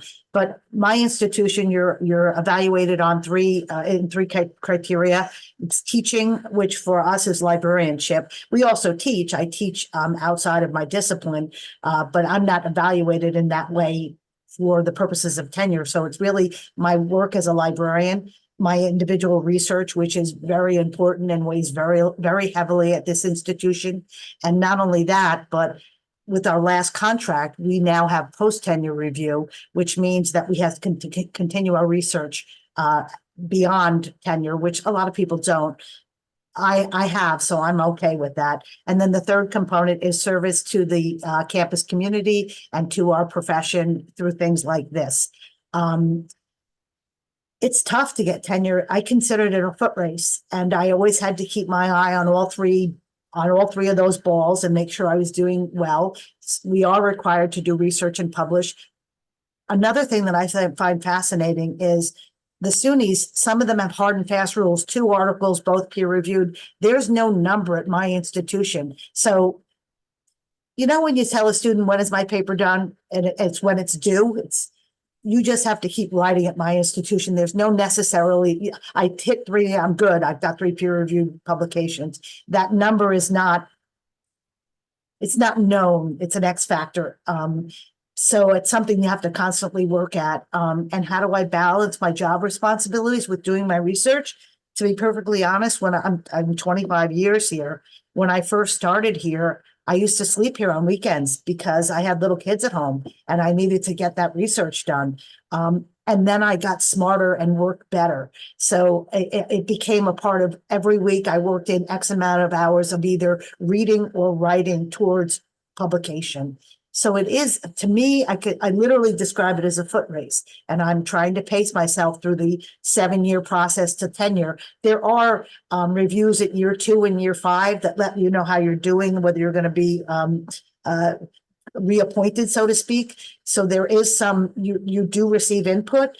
And then the process itself is you go to the library faculty committee, then you go to the larger campus faculty committee. This is the process of getting tenure. Then you go to the academic vice president's office, then you go to the board of directors, and then your file goes to the president. And if you receive check marks at all those junctures, the year you're up for tenure in terms of your progress, then you are offered tenure. And our contract is a 10-month contract. I'm off 2 months a year. So that did help with research and publication, because if I fell short during the academic year, I could catch up then. What else? We have the same contract as our teaching faculty. SANS, their measurement is teaching and ours is librarianship. And since we write our own guidelines, we measure what we consider to be adequate in terms of our job descriptions. I'm fascinated to hear everybody else's. Does anybody else have anything to add about that process? I will just add that I've been at 2 different SUNY community colleges and a private out-of-state school. This is the first one where tenure was even an option, and also the first one where I was faculty. Both the prior institutions, including one of the SUNYs, the librarians were not faculty. So it all depends on the institution. And I was hired here, like Shika had mentioned the different levels. I was hired at the assistant librarian level because of my past experience, even though it wasn't coming, you know, with tenure or anything like that. And really, I think the promotion and tenure for the first hurdle tracked together based on when I started. So I could go up for promotion and my tenure at the same time. I got both. So yay. I started here during COVID, which also made my process completely weird because there was no, all the committees were not meeting. There were no in-person instruction things to do. So a lot of the criteria got either like grandfathered through in some way, or I was given a pass on certain things. But for the librarians here, it was a lot of collecting the things that you do every day and don't think about collecting. Like, I've written a bunch of emails to faculty about their textbook reserve materials, and normally, those go in the circular file.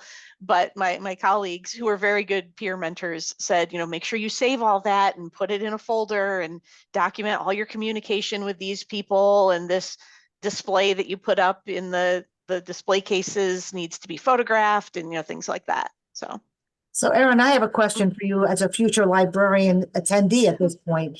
You said that you started during COVID at your current institution and you're tenured and you were promoted at that same juncture, correct?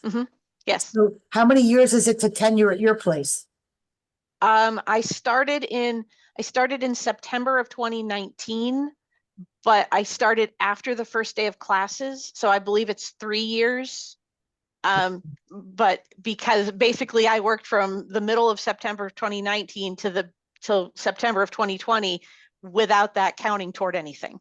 Well, the reason I'm drawing this out is so that the people who are sitting in the Zoom room right now realize that there are different lengths to tenure, and those differences are going to impact what you can accomplish in terms of the measurements that you're going to have. So it's something you should think about.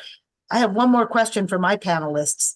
If you are sitting on a hiring committee, if you're on your library hiring committee, would you be offended if a potential candidate asked you to see your tenure guidelines? Would you provide them? Me too. I would too.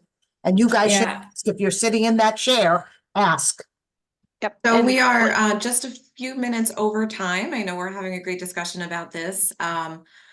We did have Amanda's blessing to go over a few minutes, so we're just going to jump to one final question. What advice would you give to someone looking to become an academic librarian in public services? I would say I'm going to keep hitting home with the mentor piece. One of the organizations that I worked at previously, a nonprofit, I did a lot of advocacy work and some research, and we did a lot of research on mentors. And I know that sometimes it can be, at least I know from my experience, I felt a little intimidated about it at first, but mentors, and I actually have a couple of them right now, so you can have more than one from different backgrounds and things that you're interested in. You can have them at different periods in your career, but I think it's very helpful even thinking about something for the tenure process. My mentor is helping me go through it. But it's just someone that, especially if they're outside of your, your job position, you can kind of get an idea of maybe of how things are different at different universities, new things to try that might not be happening. And just getting advice for different levels, whether you're applying for jobs, need resume help, figuring out something to do at your job once you have it. So I really can't hit that home enough, is just having a mentor makes such a great impact on your career, your job performance, they can connect you with people that you might be interested in. They can help you maybe get a foot in the door at a place that you're interested in working in. So I definitely want to hit that home. And I think just being prepared that every university, kind of like you just saw with the different tenure tracks, every university has different cultures, different staffs, different policies, different job titles. Everything can range very differently. Obviously, there are a lot of things that are very similar and a lot of things that you can connect with your colleagues on, but every place has its own kind of workplace culture, different politics. So just kind of be aware of that and prepared for that, it's just, and it's not like a bad thing. It's just something to be aware of that. If you go into your first job and you're like, man, I kind of hate this, or the other way around, like, I really love this, just be aware that sometimes it could just be the culture of the university, the culture of the library. And that's something that's going to be different at every place that you go to as well.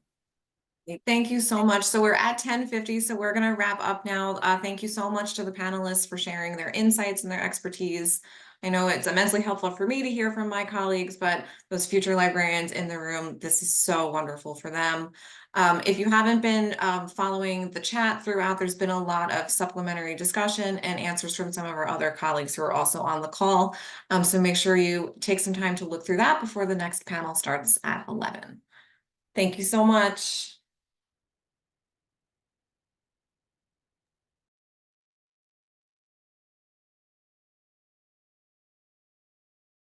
All right, welcome back for our last panel session of this morning. We're going to talk about tech services and systems this morning as a housekeeping thing. If you have questions throughout, throw them in the chat. I'll be monitoring that, and I'm sure David will be as well as we go through. And then after this, feel free to stick around. We'll have that breakout room kind of lunch. Our panelists will be around. You can ask them more questions, more detailed than we go into these sessions. So without further ado, David, it's all yours. Great. Thanks, everybody. We got a great group of panelists here. Everybody has a little bit of different job, I think, that is represented here, and we're at different sizes of institutions. The one thing I want to say about librarianship is you never know where you're going to end up when you come out. I went in thinking I was going to be a public librarian working in systems, and I ended up in large school districts, and now I'm at a university. But the beauty of the MLIS is that it is a transferable skill between different sectors. I'm the senior director at Binghamton with library technology and digital strategies. Do we want to just do a quick roundabout in what you do and where you're at? Carrie, you want to start? Okay. Hi, my name is Carrie Martin. I am the e-resources and systems librarian here at SUNY Purchase. I've been here for 17 years. I am an associate librarian, which means I am already tenured. My primary role is e-resources and systems, but being at one of the smaller comprehensives, I'm not going to say smallest, but smaller comprehensives in SUNY. I also do liaison work. My areas are communication, journalism, and creative writing. And I also collect in those areas, but I also do reference and instruction on a regular basis. And of course, committee work in the library and across the campus. Betsy?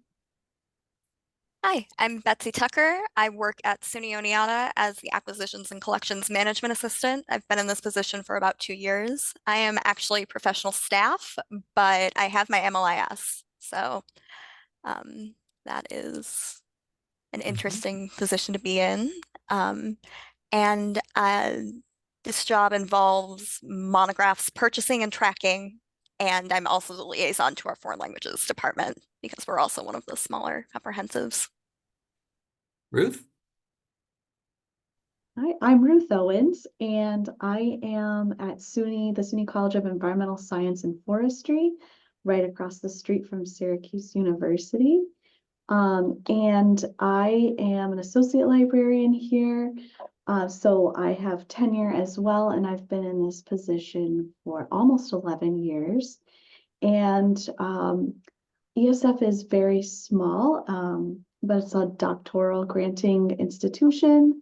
And because we are small, I have lots of responsibilities. So my main responsibilities are collection development and interlibrary loan. I like to call my office the Department of Getting It. So I get stuff. This may come up a little bit later, and I think speaks to a lot of what I do here. A lot of what I do intersects with everything. So I also do reference, and I teach our 1 credit information literacy course.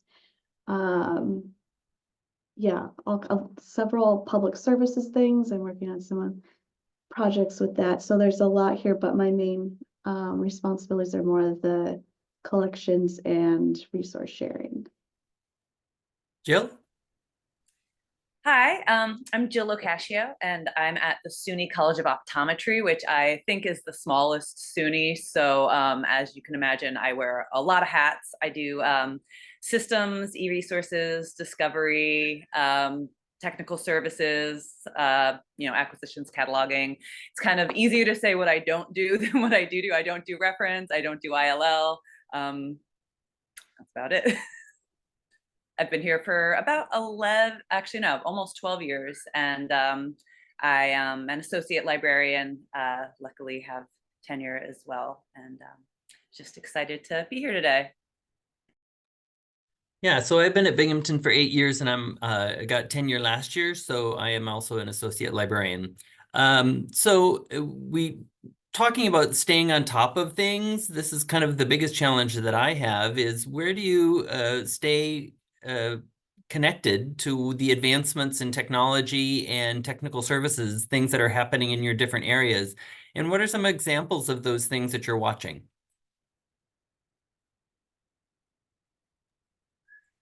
I find it helpful to really kind of stay engaged with colleagues at other institutions, whether that be through listservs or conferences or professional organization participation.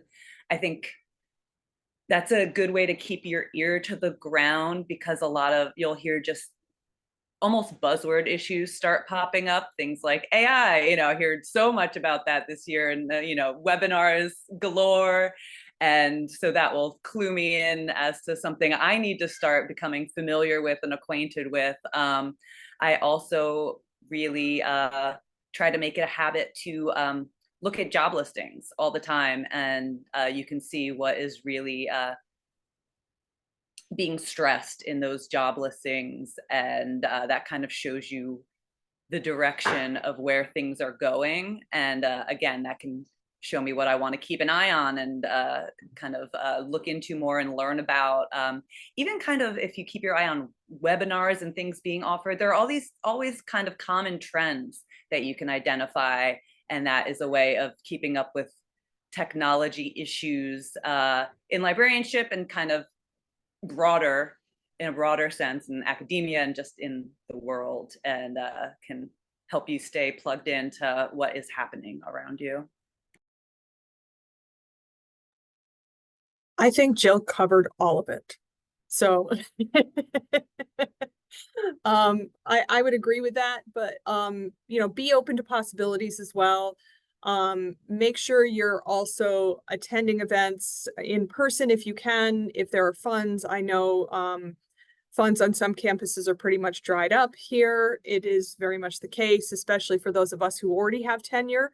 I'm just trying to advocate for those on our campus that don't have tenure and need some of that professional development funding to put in their portfolio because they've been to conferences and presented.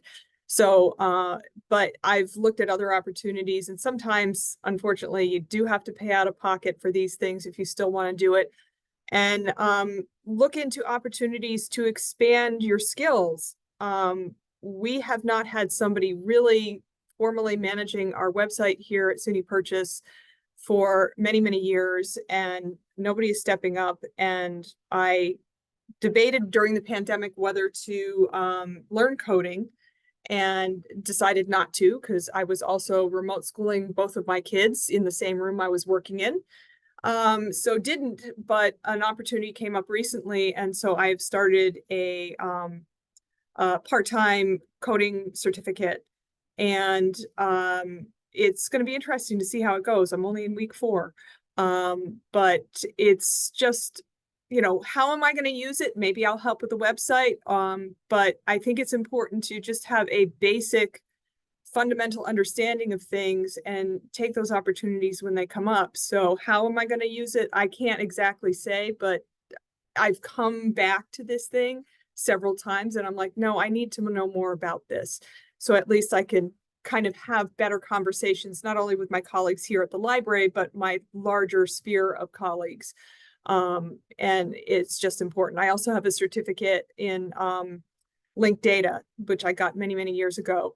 And that's also coming up again in the conversations, especially with our system with Alma and Primo, and how that's going to eventually be integrated in, or is being integrated in. So I want to make sure that I at least know what people are talking about.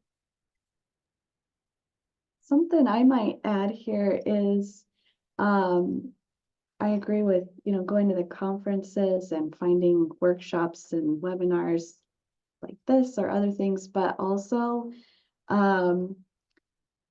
making sure that you understand how to use I say basic, but programs like Excel and Word, and maybe you don't have to know like every single bell and whistle that Excel can do. But as I've seen in my information literacy teaching, a lot of those digital literacy or computer skills that maybe those of us assume everyone knows how to use.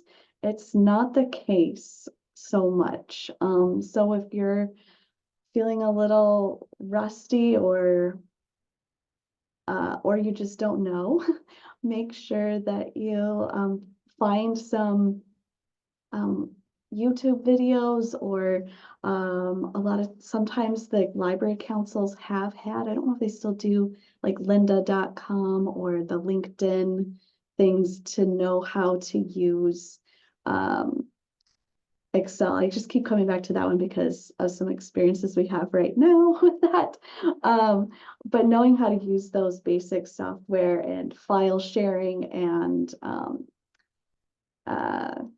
structure can be very helpful, not just for your job, but helping others like students use those as well. That comes up a lot. I know that's a different topic, but there's a lot out there to help you know how to use those skills that you may be expected to already have. There is a lot of, there are a lot of resources. I always say in interviews, because this is a common question that you get asked at a job interview, that if I don't know how to do something in Excel, I will in about 5 minutes after I Google it. So that's also important to know that if you're not perfect at using the software, but you've got some familiarity, then that is enough if you are literate in using search engines. Yeah, I would add to that. Oftentimes when I'm interviewing people, I'm looking for people who have potential.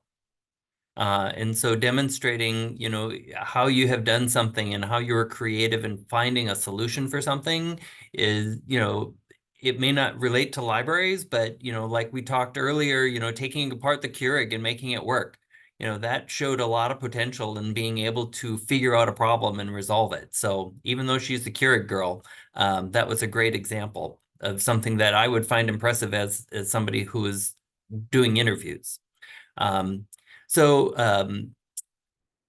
There's a question there that talks about, you know, Microsoft Office and you prefer that. And a lot of times it all varies between institutions. Binghamton is a Google organization, so we don't use Microsoft products hardly at all. We have access to Microsoft, but as an organization, we use Google for email, and so it's easier for us to do the sharing of documents through Google than using Microsoft or SharePoint. I know other institutions within SUNY are Microsoft, but a lot of the functions within like Sheets versus Excel are very similar. The VLOOKUP or the XLOOKUP, I was using that this week to connect different sheets together. So other comments about Google versus Microsoft? I saw that someone in the chat said they use, you know, both interchangeably on a daily basis, and I also do that. Honestly, I think kind of comfort, like cross-platform comfort, is something that is important in a job like this. Personally, it's you know, what am I doing? What am I trying to accomplish? And which tool will help me get there? And if, you know, someone else is working in Microsoft and I can, then that's what I'm going to be doing, or vice versa. Maybe I find that doing A is easier in Google, but doing B is easier in a Microsoft product, you know, and it's just kind of, there's a lot of going with the flow, I find. Flexibility. And as people noted, you know, it's not just a tech services tool. You know, assessment uses it, you know, across the board. So Excel is a key tool. So if you need to brush up a little bit on it, it doesn't hurt to, you know, pull out a self-help book and take a look at it or follow some YouTube videos. That's a great way to brush up your skills. So what other professional development opportunities do you recommend, especially for new tech librarians, and how do they learn and get involved? I will mention, because I'm in the I do a little more with the resource sharing aspect, which ties in with tech service can very well. And I like to go to the IDS project conferences, and those are usually end of July, and it is very much focused on resource sharing, but there is a lot of talk about Alma and Primo because that's what a lot of people use who are there. And so there can be some great tech services and e-resources conversations at that conference in particular, and there are some great couple of great listservs that they have. And I find that group to be particularly great at finding solutions to problems or making things easier for our users to find and get stuff. And so I highly recommend that group and they have some great training on things as well. Yeah, I would say if you're staying in New York, the SUNYLA conference was very beneficial to me. I went to ALA in grad school and it was big and overwhelming and kind of difficult to figure out what I actually wanted to attend. There are benefits to smaller, more local conferences, and it's also a lot cheaper. Also, if you're going into acquisitions, a conference that is not cheap but might be worth it is Charleston. I'm a huge, oh, sorry. No, go ahead. I'm a huge fan of the Electronic Resources and Libraries Conference. It's annual. And again, that's not as, it's not, you're not going to save as much money as you will as far as you will at like a more regional or local conference. But if you're able to, I try to attend every year and I always get so much out of it, and they make their digital archive available for a year. And if you're in a more systems, e-resources, even kind of acquisitions role, I find there's just a lot of value in that conference. So I really like that one. And I would also like to plug our SUNYLA online midwinter conference. We hold that every year, and always a tech related topic or theme, excuse me, for the conference. And we make that, it's free to attend, and it's all the videos are archived online on our YouTube channel, which was shared upstream earlier, but I can throw that in the chat too. So I recommend that as well as far as conferences. I personally have, in professional development, enjoyed a few courses that I've taken through the Library Juice Academy. Those can be helpful supplementary. I took a Python for Librarians course there that I found to be really helpful, because a lot of us want to get coding skills if we don't have them. And I found that kind of more general coding resources can be difficult to translate specifically into what we do. So this Python for Librarians course I found to be really applicable. So that was helpful. Library carpentry is another good place to go to that I'd recommend.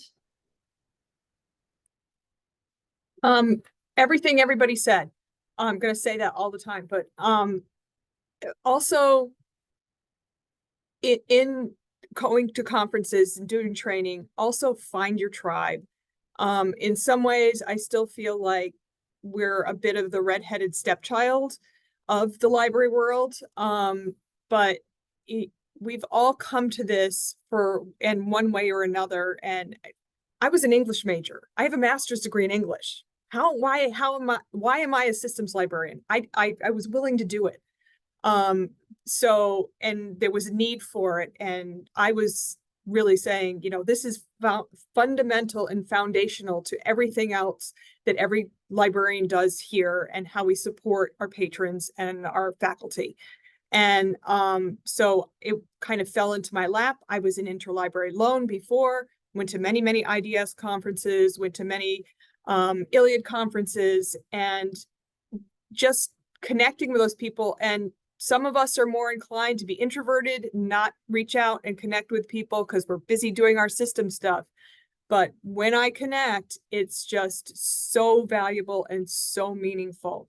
And SUNYLA is one of those groups where I feel like I am connecting with people when I come out of my dungeon. And it's just amazing. Actually, I had a fantastic conversation years ago with David at one of the eLuna conferences, and of course blew my mind how intelligent he is and what he knows. So I aspire to be like librarians like David and also Maureen Clements, who is at OLIS. And it's important for you to connect with people, and just also don't be afraid to, when you connect with people, say, I don't know anything about this. Where can I go to find out more about this? And listen to people's advice, because they've also been there too. And they've been through it. And still, I have conversations even with Jill and Bill Jones up at SUNY Geneseo, and there's still stuff that we haven't done in our systems and we need to get to, and we need to, you know, kind of connect with each other and say, hey, have you really done this yet? You know, no, I haven't. Or, hey, I've started doing this. Here's some resources if you haven't started. Keep talking to each other. It's really, really important. Otherwise, we start feeling isolated and like, I can't do this and I don't know who to talk to. That's really key. I just want to quickly, sorry, there's something I forgot to mention that I think is really cool and unique to kind of the tech systems work is the Code for Lib journal. It's a really good, I find, you know, keeping up with academic journals in our field can be kind of, you know, time consuming, but since a lot of what we do is project based, I find I really enjoy keeping up the Code for Lib journal, because you can scan to see projects that other people have done and are publishing on.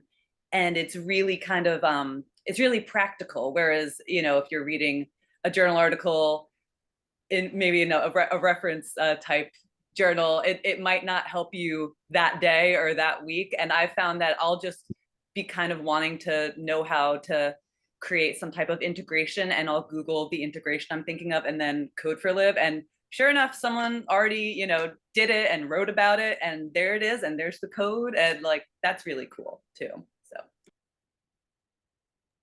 often that's where I'll go for inspiration for new projects. Things that, you know, we're thinking about doing, or how have other people done it? And just reading through some of the different articles that they have will give you inspiration on, oh, well, we could do that here. And they oftentimes those are on a shoestring type situations. So those are great with Code for Lib. I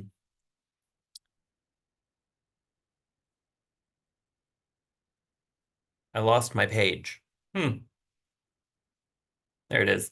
So what are some of the biggest projects that you've worked on as a systems librarian or in tech services that you'd like to discuss?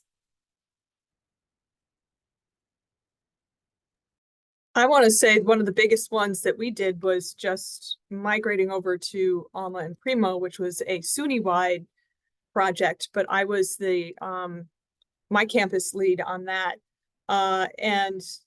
But there were challenges to that too, because our director retired at the same time, and my provost asked me to chair the director search committee at the same time. If that ever happens to you, don't say no.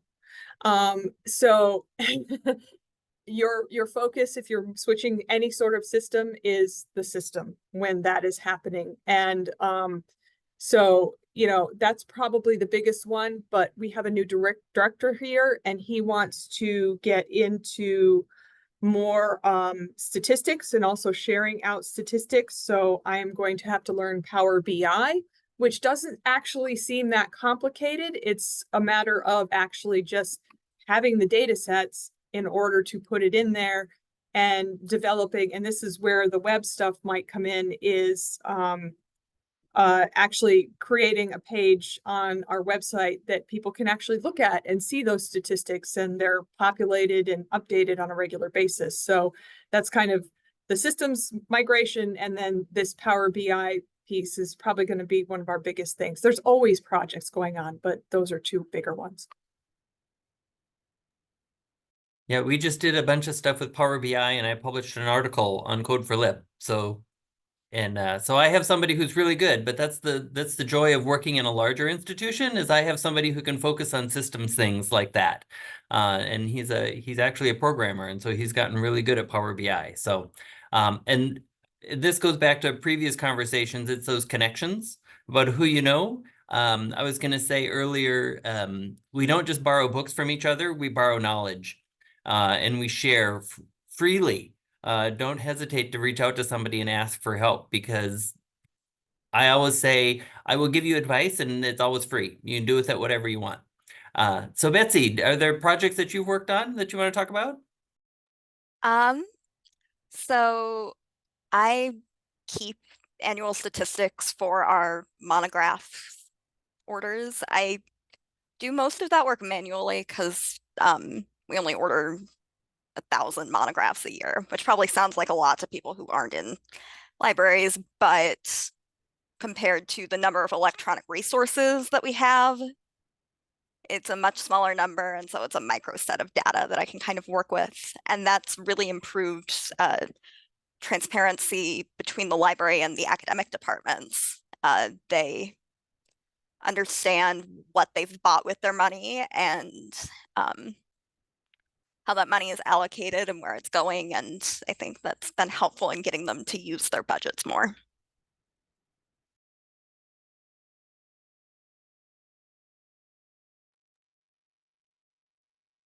A project that I worked on a while back, and I really can't take much credit for it, but I had to make it happen, is we were way overdue in updating the web pages on our website that are tied to our ILLiad for interlibrary loan.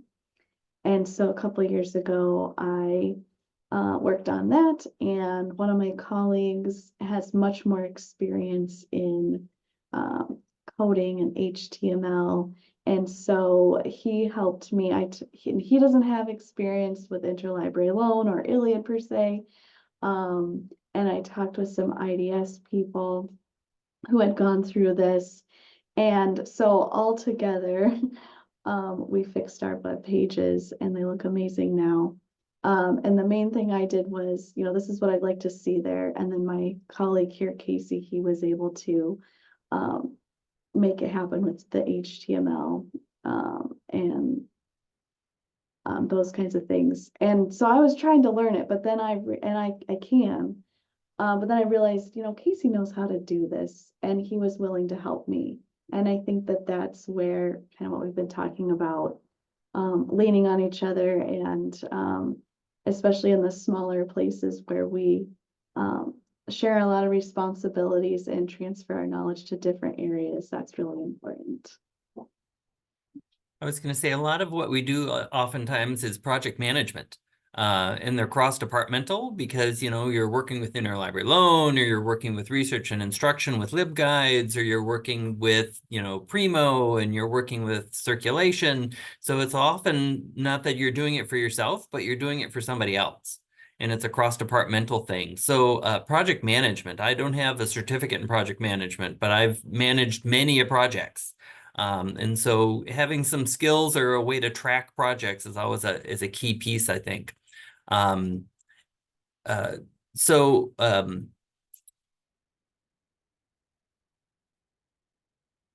of the things that's been discussed in the chat is, where are your offices? Oftentimes they're in the basement, not always the best space. The thing that I will say about being in the basement is it's often quiet.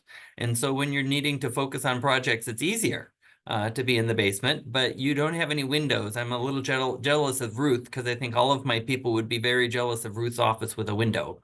I'm fortunate to have one as well, but you want to have any comments about where your tech services are located in your buildings? I have to say that, yeah, so our library building has 2 levels, and it used to be all the tech services was downstairs, and it wasn't quite, it was like a garden level, I would say, kind of half basement. But all of us have moved up to the top floor now, so nobody's downstairs anymore. I don't know, somehow I got this corner office when our cataloger retired. And I don't catalog, we have someone else who does, but he has a nice space too.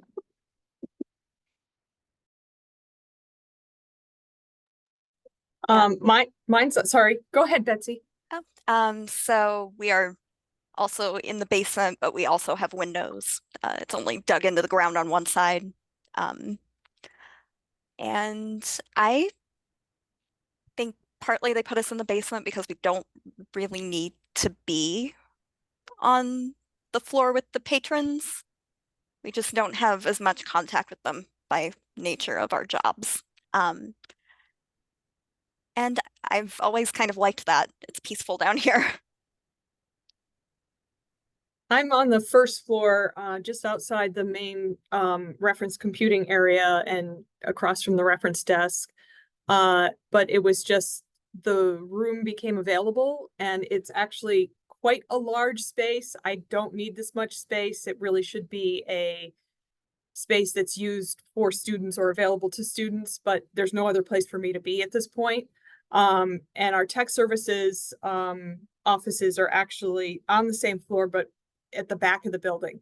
And it's a story for another time, but how tech services has evolved here is a little bit different. We're kind of bare bones right now with tech services staff because our former director, who was here for 19 years, came from cataloging and managing tech services. So he was able to manage that stuff. Now that he's retired, we have to rethink and re-envision how that is going to work going forward. But for now, the rest of my colleagues in tech services are in the back, and I'm up front here just because somebody needed to be in this space and I asked. So if there is a space that comes available and you want to be considered for it, say something.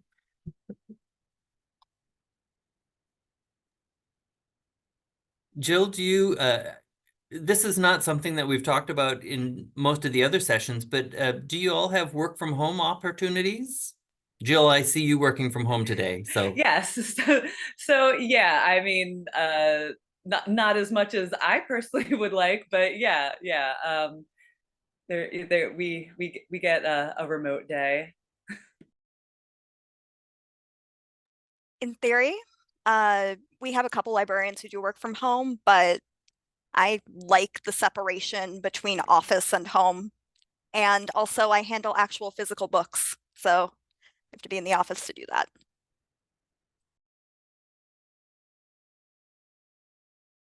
I have a remote day, but again, my responsibilities are not all tech services. But I do enjoy being in the library. I have to interface with people. I also handle quite a lot of physical books. So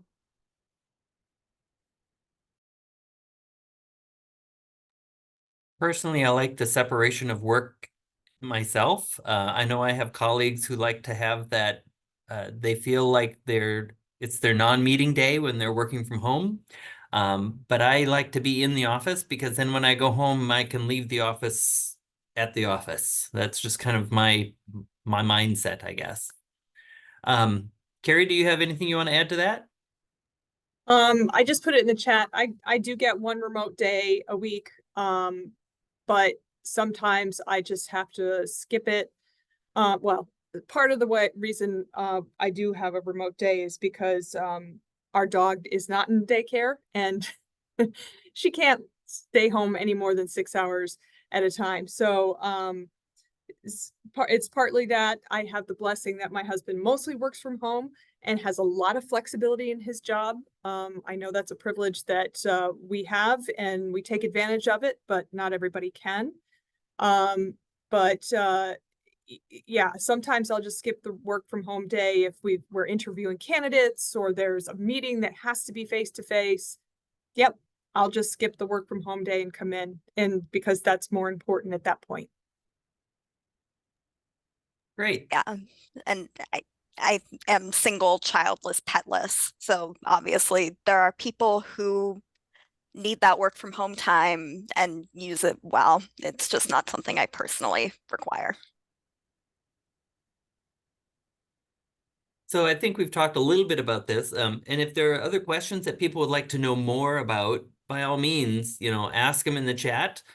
We'd love to answer questions that we have not prepared for. Before COVID is a question. We did not have work from home pre-COVID, and we got very comfortable with it when we all got sent home.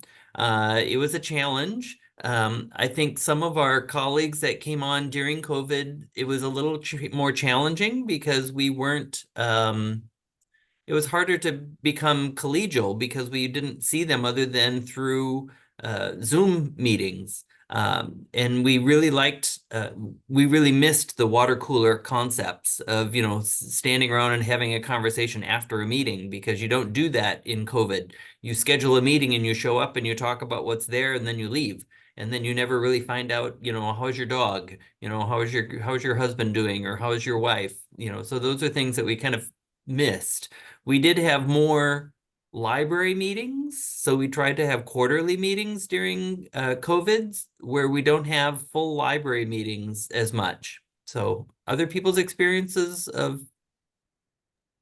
I'd say we didn't really have the remote option before COVID, but I don't know if anybody was really looking for it. I mean, maybe some, like, if that makes sense.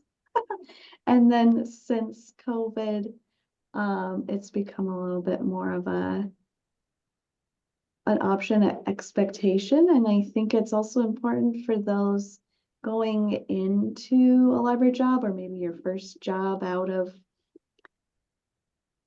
grad school, college, if you've gone straight to library school from college, I think it is important to not assume that you're going to have a remote option in your job. Definitely ask about it. And even if they say it could be an option, I would challenge you to be at your library as much as possible. And I know everybody has different life situations and all of that. But I think it's important for working with your colleagues and understanding, getting to know the culture of the campus and the library you're at, to be there and to be, filling in if you're staffing the desk, and being eager to be a part of the culture. That's something I'm just seeing can be a struggle for some of the newer folks.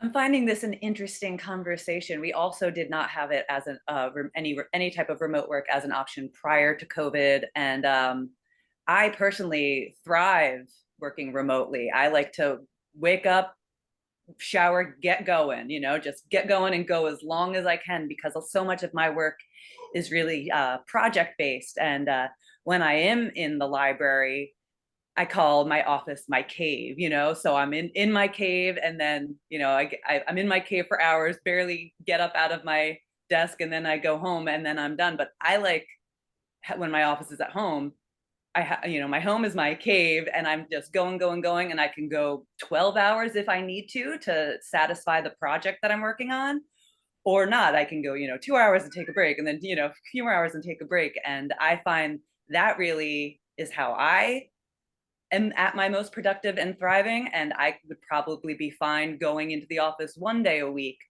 and also I rarely work with physical materials. So it's interesting how each library and each position in the library can have different needs and different, I guess just different needs and a different culture.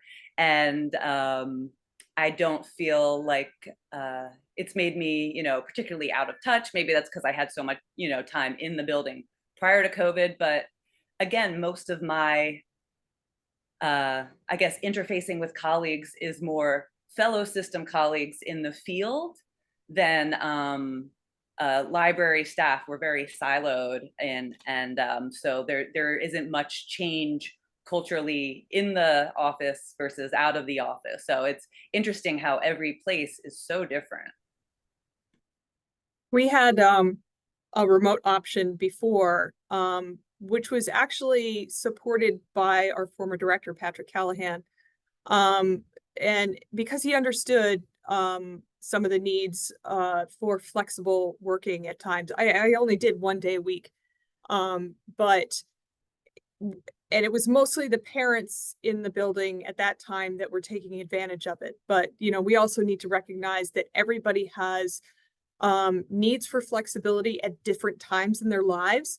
And sometimes, I mean, I enjoy being here in the building. Of course, I get interrupted and that doesn't help my workflow, but you know, there is a need for flexibility. And so some of us had been on and off taking advantage of that flexibility for childcare and things like that. We have people with young children now that are taking more advantage of that. I don't have to. My kids are a little bit older, a little more, you know, able to take care of themselves. So it depends, but you know, now that we have a fur baby, you know, sometimes I need to be home for that one. So it all depends on what you need. But I have to say, in COVID, COVID actually brought the library together more in terms of supporting each other. We adopted Slack prior to the campus adopting Microsoft Teams. And so we had already started using this, and really it became our water cooler. And it really helped us stay connected with each other, especially because, you know, for me, you know, facilitating remote school for 2 kids while working was just really tough. And we had it easy in many, many different ways, but that was tough. So being able to connect with them over that kind of platform really helped. And then once we transitioned over to Teams, it was such a seamless and easy transition. So now we just need to get our director to use it more now that he's working with us. So, but yeah, it was a very interesting time, and it's just fascinating to see how it works at different campuses and what people's needs are.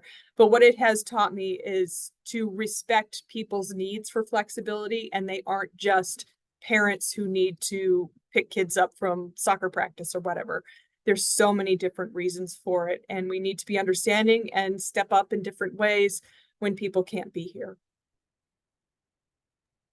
So there was a question in the chat. I'm going to shift us a little bit back to some of the tech services things. Cataloging. Do you follow the Library of Congress? Or I think part of this question is, where do you get your MARC records from for the catalog? We are OCLC members here at Binghamton. I know when in a previous life, when I was working in a school district, I used a lot of Z39 connections to connect to other people's library catalogs and find records that way, so I didn't have to do as much original cataloging. I think all of us being SUNY, we're a little spoiled because we do have OCLC access. So, but how do you facilitate original cataloging for your organizations? I do the original cataloging for my organization. There really isn't, we don't have a cataloging librarian, and so I did some of that work in a previous life, and I'm somewhat qualified to do it. And we use OCLC Connection. I've never worked at a library that didn't. And if you're asking if we catalog in Library of Congress classification, mostly, yes. We have one Dewey collection upstairs, and it's my favorite. I'm the sole original cataloger at my institution, and I maybe will do one original cataloging title a year, maybe.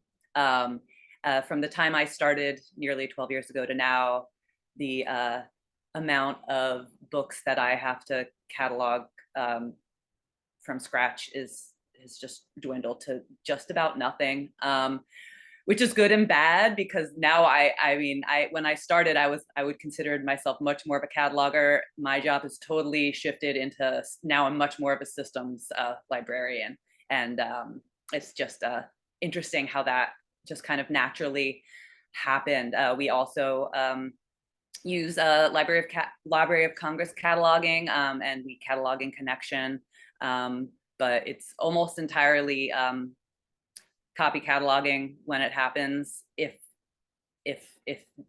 at all, we have a network zone in Alma, so sometimes the record is just there and we attach our inventory, but usually not, because we're an optometry school, so we'll be exporting the records, but usually they're there. Sometimes I have to beef them up a little bit here and there, but just something from scratch that doesn't exist in OCLC, seldom. Now I'm a terrible cataloger, probably. No, I only get things if they have no record or if they have an incomplete record. We have staff who can copy catalog the things that come in with records. I'm going to show my age. 30 years ago when I took cataloging, we didn't really talk that much about RDA. And so I always tell the catalogers here, I could do it, but they wouldn't want to see what I generate. So. Yeah, RDA didn't exist 30 years ago. I mean, I find that even when I am kind of original cataloging something or something close to that, it's still almost copy cataloging for me, because I'm just like, oh gosh, I kind of forget how to do this. Let me find something similar. And like, there's a lot of pattern recognition that comes in handy in cataloging. So I find that helpful. It's always helpful to see what other colleagues have done elsewhere to fill things in. I don't do cataloging, even though I find it fascinating, but again, our former director, who was a cataloger years ago, he would do all the original cataloging. We have a staff member who does the rest of the cataloging, but of course, now that he's gone, I'm not sure how we're handling it. So that's a question, but we also had probably a little more original cataloging than some of the comprehensives, because we have 4 conservatories here, and we have music scores that need to be cataloged, and also some art books, art pamphlets, and things like that don't have records yet. So usually I know sometimes our cataloger just pops them on a shelf if nobody really needs it, and we wait for a record to appear. So he's checking those things on a regular basis, but yeah, so we have a little bit more of a need, but our cataloger is also nearing retirement. So our director has to kind of rethink what we're going to do going forward, because his strength is not tech services. And so we'll be talking to Olis about our options going forward. So yeah, we kind of have to think out of the box at this point. And there are other options, collaborating with another library that has catalogers or things like that. And there's outsourcing to Black, can't think of the name of the company. But there are outsourcing companies that you could potentially go to as well. And there used to be something called Mark Wizard. I'm not sure if that's still around. It was kind of a Mark Edit kind of a tool. Ruth, what do you do at your institution for cataloging? We have another staff who does the catalogs, mostly copy cataloging in the network zone in Alma. But and I know because I buy them, we get a few things that need to be originally cataloged, and he does that, or I think he also kind of holds on to them to see if something else shows up. Very familiar with that.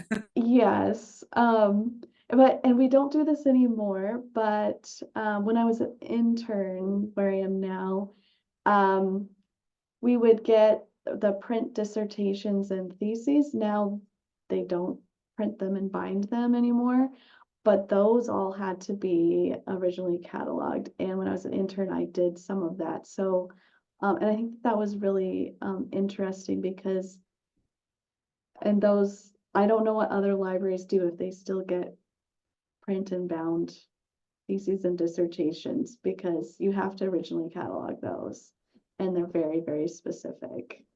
That used to be the bulk of my original cataloging work, and now all that is online, thankfully. But something interesting that I found is that when I was doing more cataloging and less kind of systems and discovery stuff, I thought I kind of, understood it because I was doing it more, but doing more, getting involved more in discovery services and systems, and understanding how they work with the metadata on these records, I have a much better understanding of cataloging and like why it's important. And, like, this is why this mark, this mark field is searched here, and that mark, it's really interesting how the interconnectedness of our jobs, especially in tech services, having to wear different hats can be a really good thing, because it kind of bulks up all your knowledge bases. Yeah, and I think knowing enough about cataloging, and as you start working with Dublin Core for metadata and how those fields need to translate back and forth. It's a critical piece too as we go into digital systems. I know we are now over time. So thank you all for attending. Amanda, do you have direction for us? Yes. So again, thanks everyone for attending today's sessions. At noon, we will have breakout rooms available. So if folks need to go to the restroom, go grab some lunch real quick and come back, please do so. The breakout rooms will not be recorded, of course, but it will give you an opportunity to talk to our panelists a little bit more from all today's sessions. Thanks, everyone.